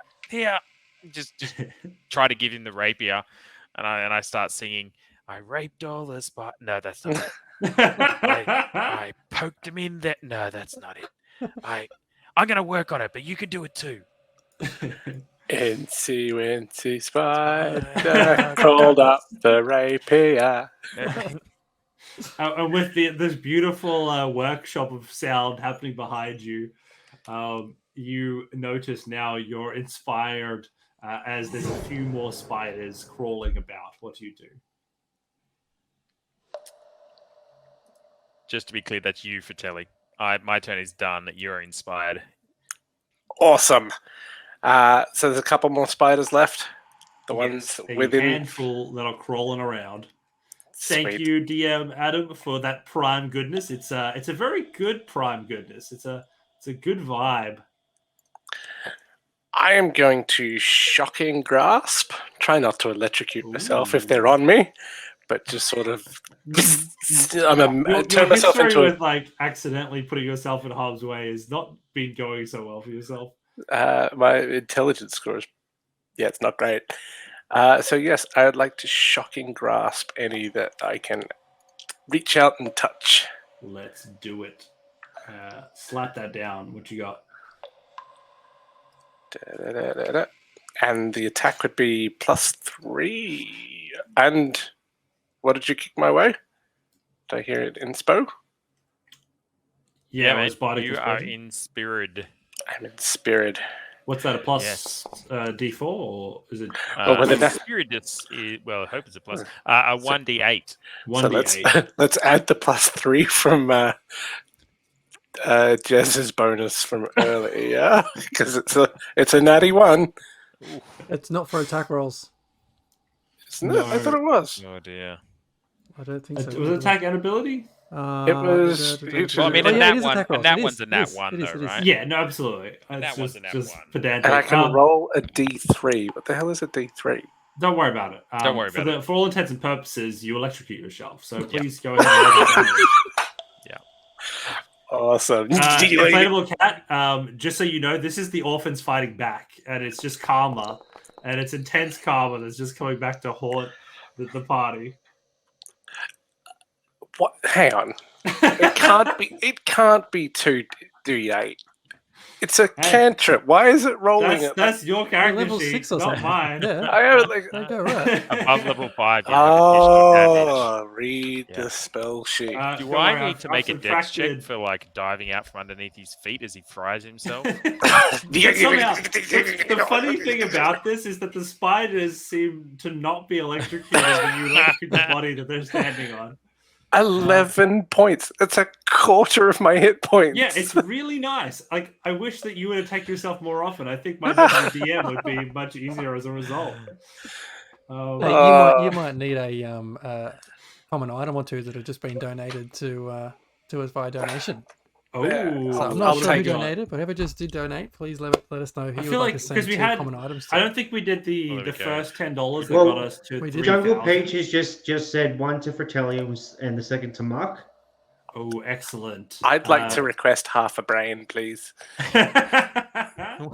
If you get a brain and Tin Man gets a heart, we just need to Yeah. find Dorothy and we're almost there. We need Awesome. some courage. Let's see what we've got. So we've got, again, a couple of items. So for both of you, can you please roll me a D20? Oops. That's an 8. An 8. Ooh, That's whoa, a 14. It was so close to that 20. Awesome. With an 8, we will see what we've got. All right, we have a. So who's that first roll for? That was Morris. You have a couple of options again. You have. Did Morris get something? Holy moly. No, sorry, my that. bad. I accidentally selected you. That should be Muck. Right, sorry, no, my bad. Yes. I don't want to actually. That's what I was saying. Double check. Get to the Get right. your place. excitement up. Yes. You got false hope. Also- Yeah, no, that's exactly what you got. What a prize! What a prize! A jar of false hope. So who was it that actually got them in the end? Muck and Muck. Fratelli. Muck Awesome. and Fratelli. So Muck got the 8. So Jez, can you please choose for me a bead, boots, or a cloak? What was the first one? A bead, A bead. boots, or a cloak? Definitely boots. Boots, excellent. So what you're able to uncover is, again, this double whammy of a delivery gets pushed through the side of this this creature. You open your package up, and within it you have a little note that reads, "To Muck, your endeavors in the Titan fight have been well worthy of devotion. Within are my family's trusted pair of tracking boots. They have not done me well in allowing me to track others, but have made me trackless when I needed to be." And yeah, you've got a pair of Boots of False Traxer. Ooh. So when activated, they can leave a set of false tracks leading off in a direction of your choosing. Fantastic.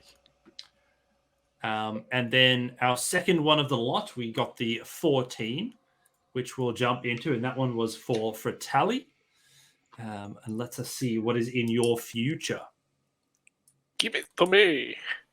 With a 14, you go to sort of the end of the area. We have a key, an orb, or a perfume. I will go with the orb. Thank you very much. The orb. Option Excellent. B. Option B grants you another path of options. Do you wish to be granted the orb of direction or the orb of time? Time, please. If anything, Fantastic. that seems like a Control Z undo, which seems very, very apt right now, as I am covered in sticky web, riddled through my wet feathers, and now there's this slight smell of ozone-y, static, smoky. It's been a night. No, absolutely awesome. As it begins to smoke, and you end up filling the space, and you open up this beautiful, almost a vial, that's encased in this orb, and the directions on it simply state: smash in case of a bad decision. Can I smash it now and undo? Hey, the orb of time is in your hands. You are master of your own destiny. Does it say, "Dear Fratelli, love Jungle Peach"? It does. It even has a little Jungle Peachian logo. Now one of the foremost experts in item creation in this world. Thank you, Jungle Peach. Thank you. Amazing. Thanks all. This has been incredible. And yeah, you find that in the space. And next up in our turn order, we do have who's up next? In the interest of using that on the stream now, can I do a Control Z and try and replay that last shocking grasp? All you have to say is you throw it on the ground. The rest, as this orb shatters into pieces, it unwinds, and you notice as the sort of sole person moving forward in time, as everything else moves back, you feel yourself grow again vital. The damage done to you, seemingly a distant memory. Those others around you begin to unwind and move backwards in their space. You see your hand rise as the electricity again begins to sparkle. Go ahead and make another roll to hit. Dan's just had to step away for a bit. Hopefully he'll be back soon, and we'll see him continue the adventure. Let's just be clear, though. It doesn't undo the shame and the embarrassment. Well, not in your mind, but you have not figured out whether everybody else has forgotten or not. Oh, it was so close to being that 20. So that would be a 16. It's plus better 3. than where it was. I don't electrocute myself, which is You don't. fantastic. I love that you have the power of time to change everything, and you just I just don't want to look silly. So, I could have saved the group and the entire night by, not dying at the last moment. But no, I just don't want to look silly. It's cool. That's D&D. I want the kill. D&D. I love it. I love it. And you masterfully, as you all watch, as he quickly grabs this electric blast and manages to mold it just to the spiders that have been able to crawl onto him. He quickly zaps them like a bug zapper, with an air of confidence that seemingly dealing with electricity so close seems out of place. But not for Fratelli, who is able to do it with ease, as if they've done it before. And you are able... I strike a hero pose, and there's just still like zings and sparks. And you have quickly dealt with the creatures as the room now lays dormant. The fire slowly crackling out as most of the webbing has been burnt. You have all afforded yourselves a short rest. Whew. And so have we as streamers, who will now take a quick intermission before we continue on with the later half of this session, just to catch up, get something to drink, catch our breath before we'll be jumping back, let's say in 10 minutes. Yeah. And thanks to Leah D&D for the follow. Thank you so much. I hope you stay for a long time and enjoy many more times of us using powerful items for petty gains. That was the best $10 that anyone has ever spent. Love it. Hey, let's also be clear. It's also healing, if you think about it. I get my That's 11 hit powerful, points pretty back. powerful. I could have given you those as before we have a rest. Just saying. Back in 10. See you in 10. And we're back in action. A quick break, and hopefully we can finish off strong as this group continues their march ever onwards into the bowels of the Titan. As you guys quickly slay all of this, you're managing to find your way into the space, and you notice a pathway that has now opened up inside the center of this room, in sort of this circular courtyard, as that stone moves apart and a tunnel emerges from there. A down tunnel. A down tunnel. Ooh. Muck goes over to have a look what's down the tunnel. You do see an ominous red glow. Call the others over. Morris, Fratelli, something's opened up here. Come have a look. Can I hover above it? You can, and you do, and you continue to see the ebb and flow of that red light. Does it look like heartbeatish? Like that sort of a pulse? Make a what is it? I'd say like some sort of intelligence check. I'll allow you to figure out which way you want to go with it. While he's doing that, Morris is like mumbling, "Electrifying, grease lightning." Fratelli, that was amazing. I can't imagine you'd ever miss with that. You were just fantastic. I'll definitely write about you later. Might get someone else to sing it. With that, you do with the 19, you're able to sense a level of rhythm to this light. Whether it is as a heart or not is hard to determine, but if it was, this could definitely be what it is.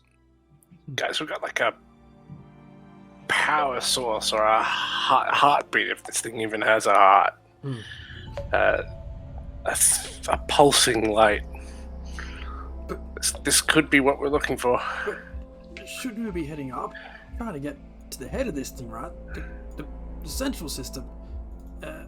I'll have a look around, and I want to have a look around for any other tunnels, stairways, passageways which tend to go up. Sure. From this space, nothing here seems to go upwards. You can backtrack if you wanted to those other areas that you saw, but more than that, you're unable to really see at this stage. It looks like this is the only way beyond or onward from where we are, unless we go back the way we came, but I don't want to go down those webs again. Do we launch? Can I fire an illuminating firebolt down the shaft? As always, you'd be my guest. You quickly do that and see this thing go, and you see that light drop, and it hits something partway down, and it goes out. While these guys are trying to work out where we're going, Morris is just going to check over the body of the giant spider, see if there's anything there. Go ahead. I'm just going to bring up the loot table. Roll your investigation check on that. Investigation. Do I get advantage because it was blind? Because apparently I am blind. Nat 1 for investigation. Unfortunately, with Kind of all of fun the spider. missing legs, it's like you don't even know what's left of it to gather. Yeah, fair call. There's Fair acid. call. It's been eaten away. And I just the last thing I want to do is just have a look up here. This whatever's in this top above me here looks interesting. Is that anything at all? It's just part of the map. I'll let you do another investigation check on that one. I can't electrocute myself twice, can I? You do not want me to continue over the investigation check. You can't roll worse than a 1. Yeah, with a 21, you're much better qualified in this stage. Roll a 1d20, please. Rolling. So rolled a 1d20 for a 9. A 9? That's pretty good. As you look through this space, you're able to find what looks to be some ancient-looking artifacts. A lot of them are made of bronze. You see inscriptions. You see gems emblazoned on rods. And you do find in this space a collapsible +1 magic staff. Nice. I'll take them. Beautiful. And I will. What I'll give you there as well is as you look around in the space, one of them looks to be a contraption that looks like a beetle. A beetle that's on some sort of clip mechanism. What instrument do you play? I play the lute. The beetle, once it is touched by your hands, sort of the warmth of your touch seems to bring this thing to life as it quickly crawls up your arm onto your lute, and it attaches itself to the tuning fork at the head of your lute, and you see immediately your different strings begin to turn on their own accord. And upon a further inspection and a strum, you'll notice, and those around you will definitely notice, that it is in key for the first time in a long time. I love it. That is the greatest thing that I could have got. I might even forget that I've got the staff at some point just because I've got my lute's finally in tune. Great. Now it'll finally sound good. It's what's been holding me back all this time. Absolutely. As we walked, like hanging around this circle, I'm putting on the boots and kind of just trying to figure out how they work. You know, whapping your feet along the ground to try and see if that gets rid of any tracks, or just trying to see if I leave any footprints. I turn to Fratelli, look at Morris, and like, I think we go. Let's just go. Jump in. He was as brave as he was tall. I hope he didn't die in the fall. Let's do it. Awesome. So you guys jump in, and it's a bit of a slide. It does go down to a bit of a plateau, and then the slide continues down, and you fall into a location that immediately smells of, I'd say, pine cones and of forest, which is kind of surprising. And you're also met with the sound of voices and music, and you come into focus as you come around the corner.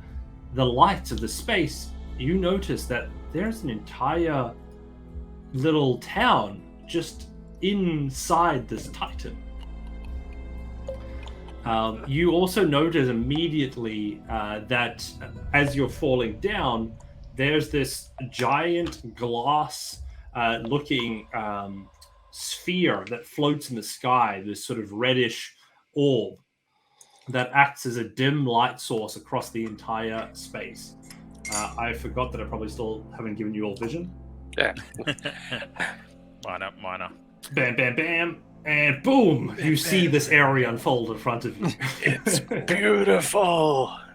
Look at it. And you all land squarely into the front entrance of this township. This is a nice map. It's beautiful. Found it on Reddit. Thank you, what looks to be WizGrids. You guys are amazing. Nailing it. Muck, as well then as I'm missing. Have I got Fratelli? I do have Fratelli. I Sorry, where did you say we landed? I thought you pointed right down the bottom, okay. the southern tip here in the map. Primary Dan isn't there. Who am I missing? Give me a name. Is Morris there? Morris. That's what I'm looking for. Boom. With the amount of players we have in this game, it's always hard to tell which one's which. Well, it is evening in the space. You've got two Morrises. You've got a Morris in the trees. He's gone now. Okay, Camo. Okay. You guys all land. It is evening, but you do see looks to be light at the end of this space in a larger building that reminds you of taverns that you have at home. Does anyone else smell ale? I need to warm up the voice. You know, I can't be at my best without a warmed up voice. I think we should definitely check that out. And I think go quietly though.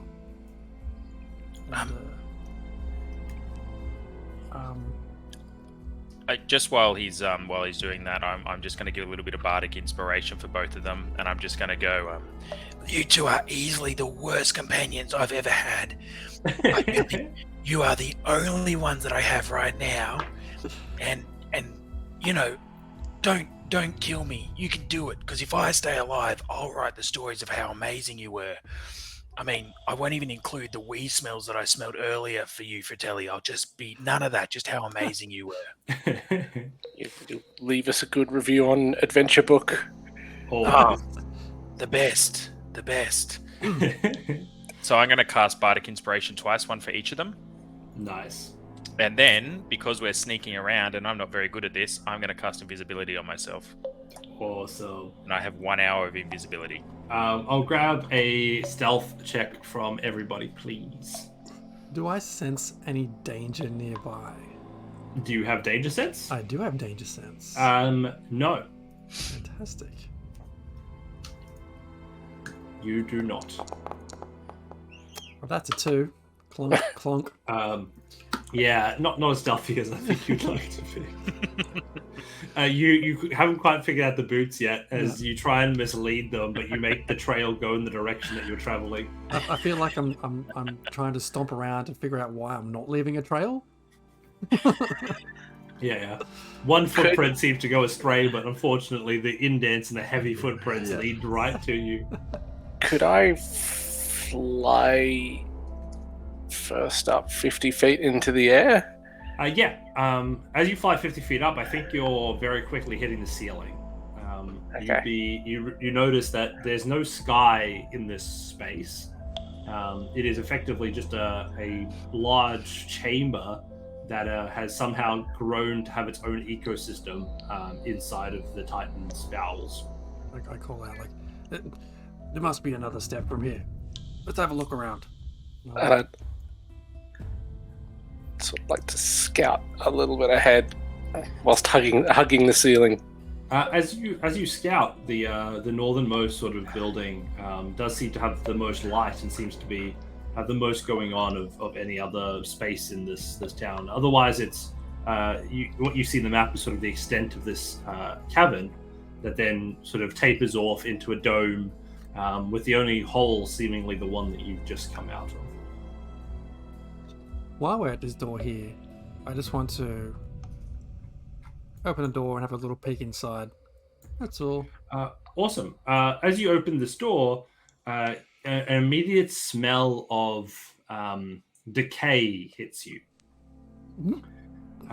you notice inside of this door, although the room is empty, there seems to be a body in the process of what looks to be some sort of mummification ceremony. This doesn't look right. I'm able to tell what kind of creature it was. You can, although the map a bit misleading. You notice that the stature, the stockiness, leads you to believe that whatever has been mummified was once either sort of a dwarf or a gnome. I close the door quickly. I'm like, no, this is not a place to hang around. This is a place of death. Let's move through here quickly. So this giant orange orby bit.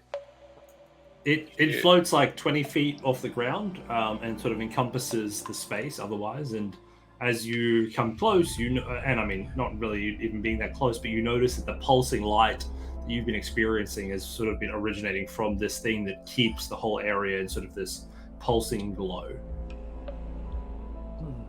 This thing looks weird. What do you make of it, Fratelli?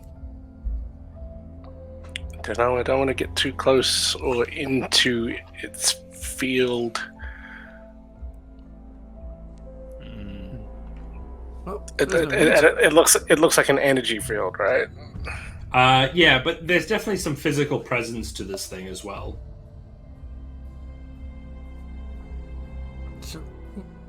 Well, then I'd like to scout again, sort of swing Cool. around it, looking for a path.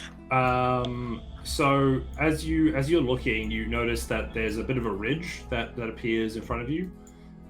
You're observing what looks to be a lot of graves in this space, and in front of you there's a sort of a hill that seems to rise up with this sheer cliff, and then this building that sits on top. Whoa! Thank you for the raid. Oh my god, 20 people. Workshop. Welcome, Raiders. Hello. Welcome, Raiders.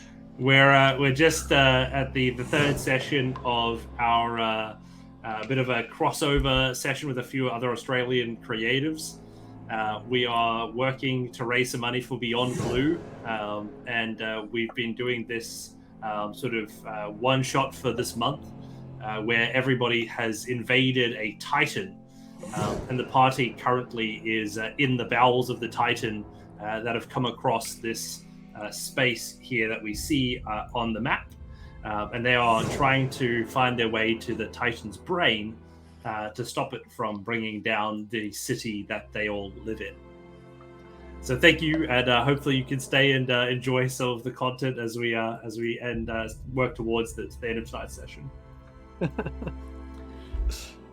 I don't root for the Titan. No. That's my job. The Titan got a root last week. The team went up there. It's fine. Yeah. So I'd like to continue flying over the graves, but just a little bit closer to what I can see as an establishment, a larger. Thanks for resubscribing, Crafty Emerald Phoenix. Thank you. Welcome back for a second month. Nailing it. So yeah, you're approaching the building.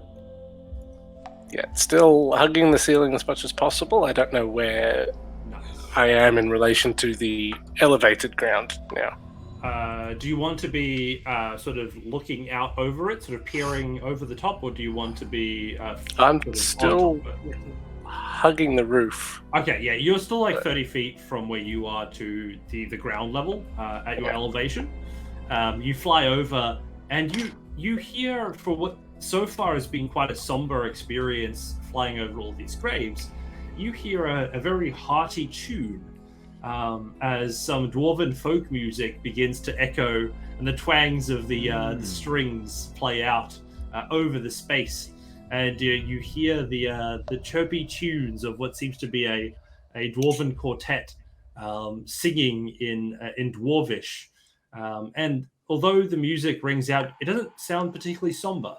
It is a joyful tune that plays out over the sullen night air. At what distance would this be heard? Like, would Morris and I hear it down in the You haven't been hearing it so far, but as you come up on that ridge, it becomes immediately apparent. I'll go back and relay the information to them. Well, that sounds very peculiar, don't you think, having other creatures living inside this Titan? I'm literally invisible. Let me go and get a closer look. Who said that? Shh! I just tickle him a little bit.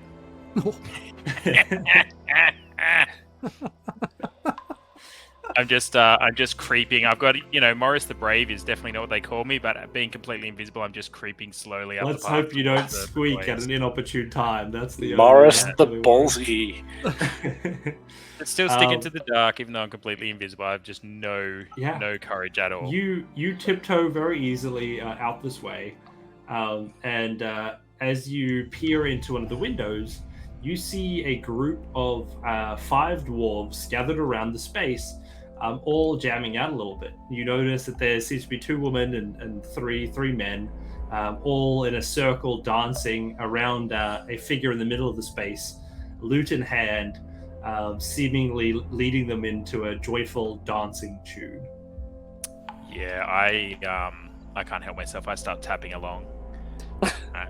Yeah. Luckily, not too much in out of beat, but you seem to start playing along. Yeah. And keeping up that rhythm. The music eventually begins to settle down a little bit. How long do you wait? I'm probably just taking a 10-15 second peek in the window, get a bit distracted by the beat, and then I'm like, oh no, snap back to it, and you're like, oh, I've got to get to them what I can see. Do they look kind people? Because I previously saw what I thought was some kind squids in the game last week, and they turned out not to be kind. Make an insight check. See what you Done. can glean from these figures. What can I check from these insights? I mean, it's a bunch of dwarves living in the middle of a living titan. They're a little out of place. Somewhere something went wrong for these poor creatures. Yeah. And there's a lot of graves. Yeah. They seem very happy. They do seem quite cheerful. You would probably hang out with these people, have it not be for the circumstance in which you find them. Yep. Okay. I'm gonna creep back and just tell them what I've seen inside. Just be like, Boys, I got a peek in the window, and I tell you what, they're absolutely cracking an amazing tune. I was all step to the left, and then a step to the right, and then look, I'll tell you later, but it's not a horror show, I'll tell you that much, right? And it was pretty good. There's about 5 of them. They look really excited, which kind of put me off because this place is full of graves from what I can see. What do you reckon? Do we go and say hello, or do we just move on? What? They're having a good time, right? I mean, they might have some some ale that they could share. I think that's absolutely necessary right now. What better time is there than to just find an ale and have a drink? Yeah, what's the demise of the world except a great drinking opportunity? 100%. Show me the way, Morris. This sounds Fantastic. like a much-needed break. What's Fratelli think? Is he keen or not keen? Because he's coming either way.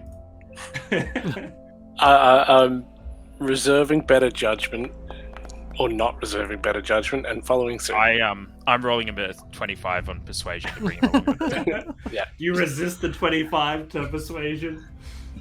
I'm intrigued. I don't understand what this place is doing in the middle of a Titan. There's a lot of graves. And it could be a bunch of adventuring parties. There are some that do look fresh as far as graves are concerned. Some recently buried bodies, by all the looks of things. That's not disconcerting at all. But ale. But ale, it's always a joy card. Guys, I need to warm up my voice. Oh, As peer pressure. My lute's finally in tune thanks to this bug, and we are going to go and get an ale. Now, they can't see me yet, so you need to introduce yourselves, and then if all things go bad, I'll wait outside while you fix it all up. Sounds like a Morris great the plan. wise, not Morris the brave. Do you end up knocking on the door? I don't know, guys. Do you? Oh yeah. Can I So I quickly confer with Morris, who I can't see. But did we see anything aggressive about this? Any weapons? Any chainmail armor? Anything that says these guys are prepared for loots and dancing and like it was all just good fun. There was nothing bad in there. It was amazing. I run over and say to Fratelli and Morris, clearly these guys are just the guys that maintain the graves here. Look around, there's tools, open graves here. Yeah, this is just their job. Come on, surely they can. It's been a long time since they've seen company. I'm sure of it. And Muck heads over and taps on the door with the back of his axe. The music quickly slows down and stops, and you watch the door open wide, and you see the short, what seems to be the leader of this group, and an elderly-looking dwarven man approach. Well, good morning, good evening to all of you. Welcome to our little domain. What brings you into the Titan's belly? Stay there. What chance do we have to see such fine folk as yourselves? Like you said, I have not seen pretty faces like all of yours in a good while. And likewise. Ask them about the ale. Have they got any ale? Ask them about the dead bodies. 2 questions, if I may. Number 1, have you got anything to drink? It's been a long journey. Oh, I'm sure we could pop something up. Is that 2 beverages then? Look at the size of Morris. it, man. Better make it Morris 3. Morris can't contain himself. He pops out. 3 beverages. I need one as well. Welcome. A magician to boot. You're always welcome here. And the question B, if I may, what's going on here? Why is this a village of dead? Follow me in and we can settle down, have a drink, and I'll tell you the tale of how 2 towns became one and how one became stuck here in this Titan's gut. Muck walks straight in and finds the comfiest chair and sits down. There are some surprisingly nice chairs, a nice couple of armchairs, really felt out, and because of the dwarven stature, it's actually got a lot more sort of comfort room for people with a bigger butt. And you managed to find yourself very, very at ease in this chair. Right. You see the others similarly quite excited to see you. One of them yells out, "Well, hello!" Another one says, "Well, don't you look like a sight for sore eyes? Old Mareed here hasn't seen any of you in, what's it been? Maybe a couple hours?" Couple of hours, you say? And thanks for the follow. It's natural 20. That's definitely needed about soon, I think. What say you mean a couple of hours? Did you hear him, Morris, Fratelli? Hours? The leader jumps in. Now, Maureen, don't scare them just yet. Let's let them settle down. Why don't we chat over just a lovely ale? What about some ale? Think of the fresh graves. He pours out some ale that was being shared even before you got there into several more mugs. He does have to sort of find a couple of extra around the place, and you do notice that the rest are kind of mismatched. He says, it's been a bit of a journey for us here. It was once a town that was built into the mountains. We settled us dwarves into Ragarth as it was prior to any sort of knowledge that it was actually a titan buried from a long lost time. We found ourselves, much the same as you, I reckon, trapped in this place and fallen to this cavern we now call our home. It was to be our death if we weren't able to do something with it, and luckily for us, we had the facilities to make some farming and get some food in. But when those creatures, they came and they took over this poor creature for many years, they would work their way through here and try and get the thing up and running. They would not allow us to escape, but we bargained for a place by their side so that we may in some way benefit from what they were doing to this poor creature. And it was easy to see that we became, for lack of a better term, the grave keepers of Ragarth. It was to us that all of the bodies came. Those that fell in the Titan always wound up to us. I actually recently saw a few more of people like yourselves. They sounded much the same, and they had the same hopefulness in their eyes. At least until they fell down into our chutes and ended up for us to bury here in our ever-increasing graves. Right. Well, we're not crap like them. Have you seen these two? They're amazing, they're strong, they can fly, and, in short, we won't make the same mistakes as them. But one small thing we're not sure of, where do we go from here? Because we're kind of lost now. Maybe you can tell us what's happening in the outside world. It's a bit hard to tell. We don't often get the newspaper down here. Cthulhu Weekly hasn't really made its way down into our tunnels. Well, let me tell you, things on the outside are just amazing. I saw a bunch of spiders eating a rat in an alley the other day, and I tell you what, it was the highlight of the month. Right in the alley, sort of in the open there. Just right there. What I could give for good vermin attacking vermin again. again. Just amazing. Yeah. There's the slight issue of the Titan headed to crush the small. That's right. Yeah, the town woke up and it became a mountain just became a living thing, and now it's going to go crush the city. So apart from that, things are pretty standard. Rats eating things, orphans being killed by this guy here with the wing. I mean, good stuff. Why don't we get you out of here? If you could just tell us where to go. All right. Well, that's interesting. I didn't realize you were on the move. Yeah. Any idea how to power this thing down? Well, I hope you're the experts if that's what you came here to do, to be honest. We've got a couple of ideas. We thought we could go north, maybe head towards the brain. There was a lovely bloke that we saw earlier. He suggested maybe we punch it in the prostate. Thought that might definitely stop it in its tracks for a moment. I mean, not all creatures have the constitution of a dwarven prostate. So maybe they'd be weak to a bit of prostate punching. Yeah.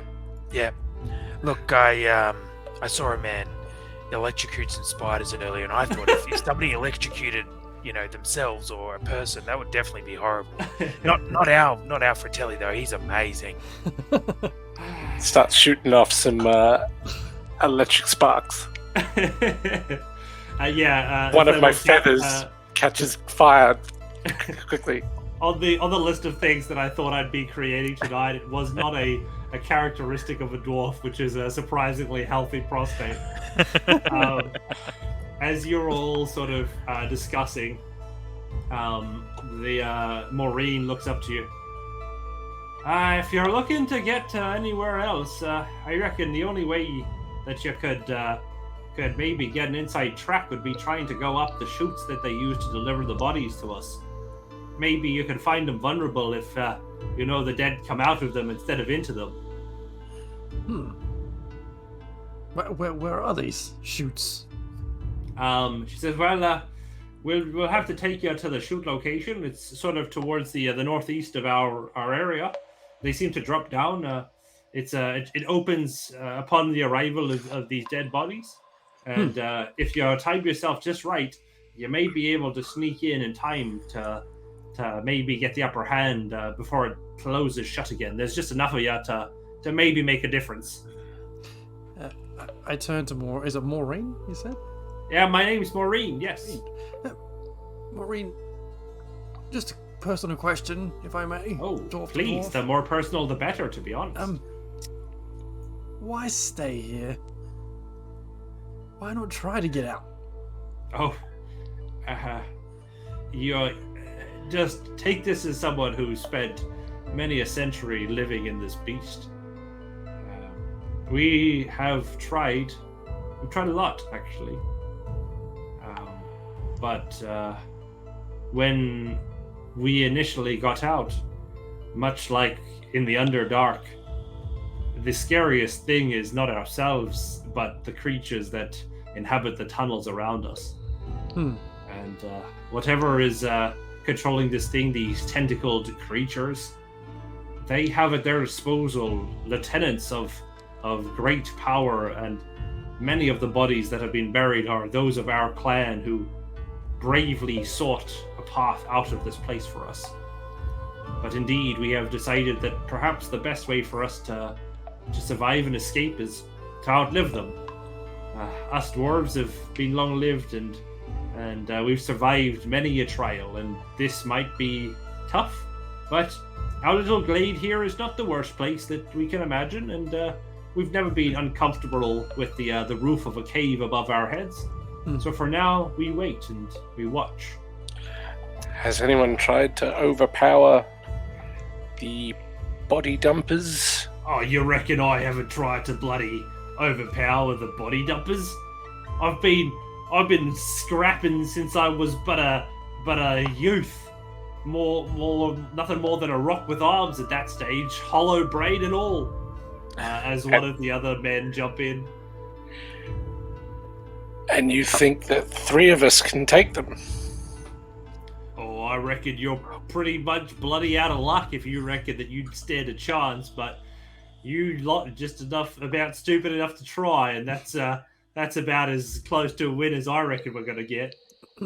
I look around the group and then I look at Fratelli and I'm like, I don't see any of them having wings, and I don't know how well they would match up to Muck in a fight with his. He's as thick through as I am through the chest through one bicep, and I mean I heard him singing before, and they're pretty good, but not quite as good as me when my voice is warmed up. Look, they might have been doing this for a long time, but they might have been going about it the wrong way. You see, what about if I have a quick chat to see if I can get any resources, and then we bugger off up the chute? That sounds good. And did anyone say fireball? No, don't fireball. Save that. No, not then. Fireball. Oh, sorry, my bad. I'm just going to chat to Maureen. That's always an option. Any supplies that you want? Well, I mean, I have no idea what the funds of the group is, but I'm just going to ask Maureen to give us everything she can, and I'm just going to sweet talk her a little bit with my smooth voice. Oh, well... Maureen, I know that you've been here for a long time, but it would really be in the interest of the group to supply us with pretty much everything we need, like health potions, for instance. We have none of those. Okay, have you got any like vials of acid? No acid. Any really shiny looking trinkets have fallen off a body? No, mostly just naked bodies that come down the chute. Okay. Any no, we'll save that for another time. Anything of use that you have that might aid us? Anything at all? We have a surprising quantity of sort of a range of decaying organs. I see. Morris. Have you ever tried liver leather? Morris, rope. What about some rope? Do you have some rope? No, absolutely. We've perfected an art form which involves drying intestines of the fallen and sort of binding them together. We managed to braid it in a way that formed quite the strong bond. It's like bungee cord. Yeah, no, it's got a good bit of stretch to it. You'd be surprised. I'm gonna try and persuade her to give it to us. So I'm just gonna be like, look, I can see that this would obviously be distressing for you to have to keep this around. And look, if we found it distressing, we'd have no clothes on our body at this point. And she you realize their clothes are like a patchwork of like flesh leather. I mean, how good does she look in the flesh leather? Because it is form-fitting. It is beautiful. Maureen, would you do a little twirl for me? Because I've got my dragon mail on, but it just looks amazing what you're wearing there. Make a persuasion check to old Maureen. That's good.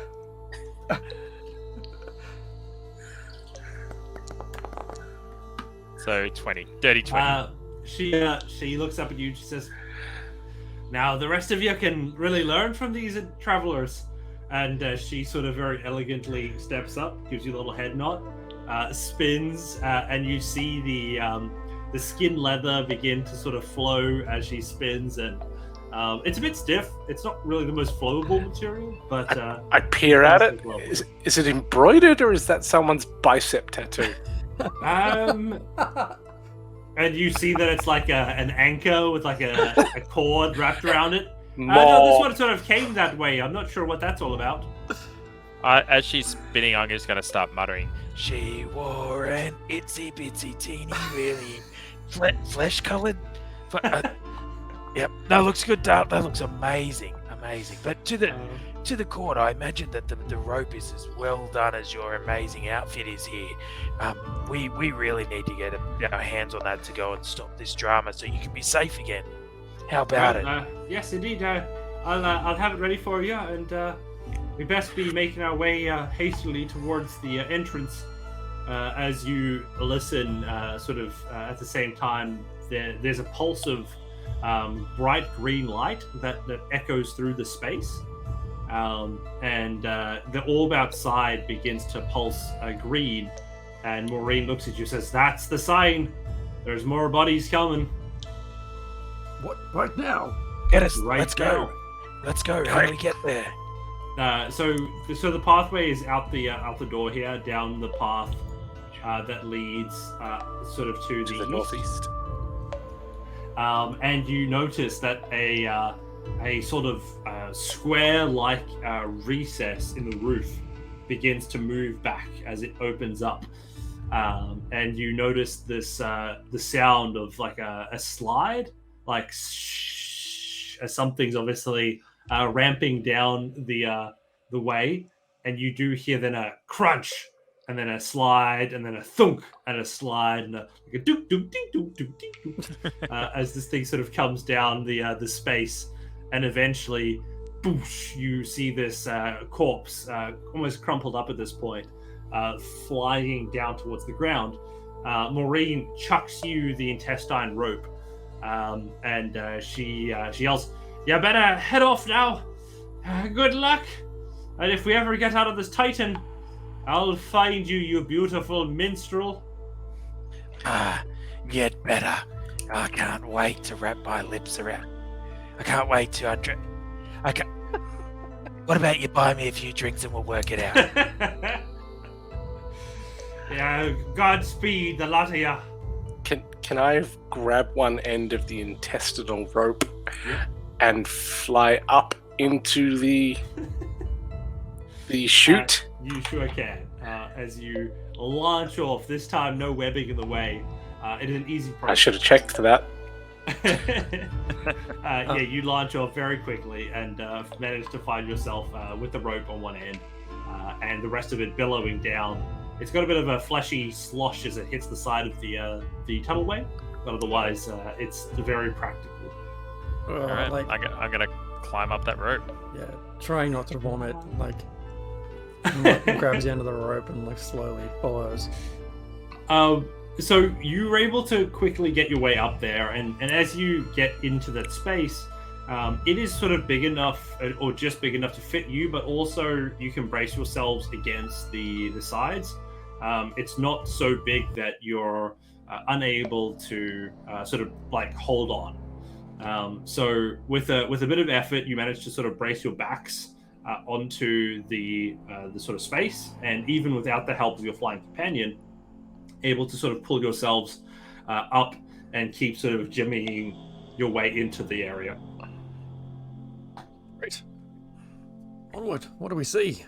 So the space that you find yourselves in, very much like old school vent systems. Mm-hmm.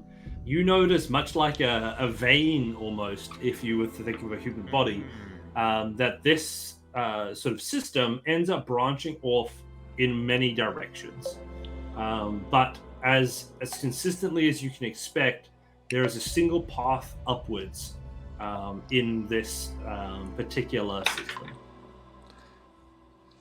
Keep going up. We just keep climbing up, yes? Morris, Fratelli, we good? Yeah. Just keep going up. As you climb one little nudge in front of the other, you climb your way quickly, and it is tiring. It takes you a long time as the sound of dum dum dum Dum, dum, dum. No. What? It begins to again faintly ruminate in the distance. Do you remember the thing I told you? It looks like a bloody person thing, has a giant head made of a hammer, flies around bashing stuff inside the Titan. Oh, crap. Oh, we gotta move quicker. Quick. We just have to go. Quick. Hurry up. And with that, I'm just going to start moving as quick as humanly possible with Nice. my high dex. With the threat of death very quickly approaching, the beat of this creature now an insistent part of your journey as you climb. You eventually reach a place which looks almost like a janitorial zone. And as you look into the space, you see a bunch of cleaning supplies, some brooms. That makes a lot more sense. I thought you said it looked more genital, and I was like, really? That's very janitorial. full. Definitely janitorial. Avoid the brooms. We have a history. No wonder it doesn't have a prostate. It's not that sort of anyway. It ain't that sort of place. It ain't that sort of place. Pretty mucky in here, right? Good one. Good one, Muck. Yeah. You all notice that the ground beneath you, that's sort of coming out of the doorway in front of you, is completely covered in a what looks to be sort of a vine-covered floor. Is it squishy or is it hard? Go ahead and make a feel to give it a little touch. I give it a little feel. As you touch it, it recoils as if alive, and you notice the what looks to be almost like suction cups attached to the vines that now spread across this space. Is there any noticeable doors or anything that we can see? Is it like an exit? You've got a door in front of you. That's underneath the door is just these sort of slight tentacles that have started peering into the space. Yeah. I raise my axe and like, what do you reckon, lads? This reminds me of the squids I saw with the other group that I was in here that went up the chute. You want to go kill some squids? Well, I don't want them killing me. Sounds good. I just look over at Fratelli again. I'm like, come on, you lead the way. Get up there. You're the one who can execute him. If it's squids again, I mean, they love water. You'll surely just be able to fry them. Get them all into a puddle. Yeah. Zap the puddle. Do you reckon it's worth attacking the squid tentacles? You've seen them before. What the fuck are these? I mean, as long as you're clever, you're fine. You guys no, are smart, right? You've seen some of the tentacles before, but not these ones. Okay. I mean, I'm... No, you're good. Like, your character wouldn't know anyway. You're totally fine. I'm just trying to make sure I keep track of all the characters. Yeah, it's fine. Let's. Okay, Morris. No, it's fine. You go. Still in voice, love it. Muck just stands next to the door, waits for a tentacle to come out, and then just lops the end of one of them off. Awesome. You've doomed us all. As the tentacle sort of recoils and sort of pulls itself up a little bit, you slice. And an ichor comes out of the tentacle, but so much more than you ever can expect. The room fills up with a noxious orange gas as your vision fills with orange, and you see strange shapes appear all around you. You see a swirl of motion as the floor beneath you falls away. You notice the ever-approaching ground as you accelerate harder and harder towards the floor, approaching death at every second. Death about to hit you as you slam into the floor, and suddenly you're falling again. You're up. The floor approaches. Unable to stop at any rate, your wings flare out. You cannot stop. The momentum does not do anything to slow down. Again, approaching the velocity as you about to hit the bottom. You brace for that impact. It never comes. Now, expecting the repeat, it changes. The sudden fear of death and death missed so briefly as now instead you walk down an abandoned roadway, eyes peering from every alleyway that you pass. It seems the bodies get closer. It seems the eyes lock. It seems they grow bigger. And with every step you walk, those menacing eyes step closer. And if not for a yell that it happens in the door, in this room next door, you fear that you all would have been stuck, reliving this endless nightmare forever. But the yell brings you back. As the door flies open, you see a group of familiar faces. You see those that remain from the other groups that were set. And you just hear one of them yell, "Quickly! We need help! Let's get to this thing's brain! Let's end this for the sake of everyone!" And with that, we'll end tonight's session. Nicely done. I feel like we're doing that Spider-Man meme where it's pointing at all the... you pointing at you and Fratelli pointing at Gary, someone's pointing... Thanks for the cheer, Crafty. Appreciate it. Thank you so much. Yeah, so again, just I want to say a huge thank you and a very sincere end here. What an amazing achievement, and I really, it's kind of one of the coolest things about getting onto Twitch and starting to do what we do, is getting to do things like community events where we can help amazing charities like Beyond Blue. It for us is really, something that's amazing about having a platform, and something that we really want to, work with you all to continue to develop and work with other streamers to make our voices mean something and to deliver help to those around us. And I think you've all proven that, the community we have both here at Raging Rolls as well as wider into all of us at across the streams. You're an amazing community and really here for a good cause, and we are so thankful to have you support us. And we hope that you can all join us next week as we go into the finale of this little adventure we've been on, and it will be the Halloween week, I'm pretty sure, as well. So expect something a bit spooky. Expect it to be epic as we reach the finale and the final fight with whatever is waiting for us here.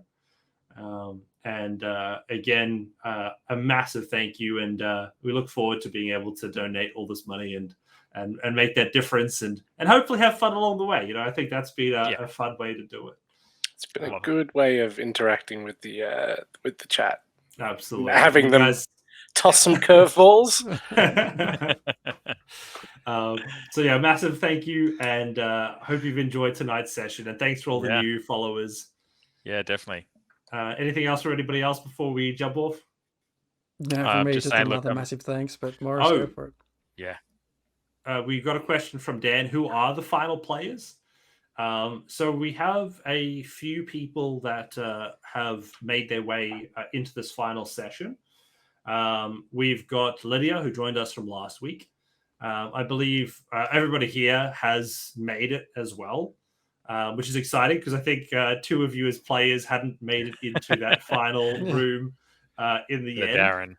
Some of us are doubling up, so we might have to have a fight to the death. And if there are double ups, it would be really exciting to invite some of those others from the other streams, maybe to pilot another character for the sake of a session. Just because I think it would be amazing to really have this as a final showpiece of the Cross the Streams event and get some representation across the board. 100%. But yeah, we'll hopefully see heaps of people, most of the Raging Rolls, and whoever else would love to join us for that final session. And hopefully all of you guys, because I feel like as viewers, you're also those that have made it into the final circle. So we'll see exactly who shows up next week on Thursday at 8:30 AEST here. AEDST, daylight savings times. 8:30 Daylight savings PM. time. Oh, Yeah. I'm in AEST now. Hell yeah. yeah. I feel like I'm the one Yeah. that's in the normal time zone. You are. All right. So yeah, we'll see everyone next week. Yeah. See you guys. See you then. Bye. Thanks, Bye. team. Really tickled them.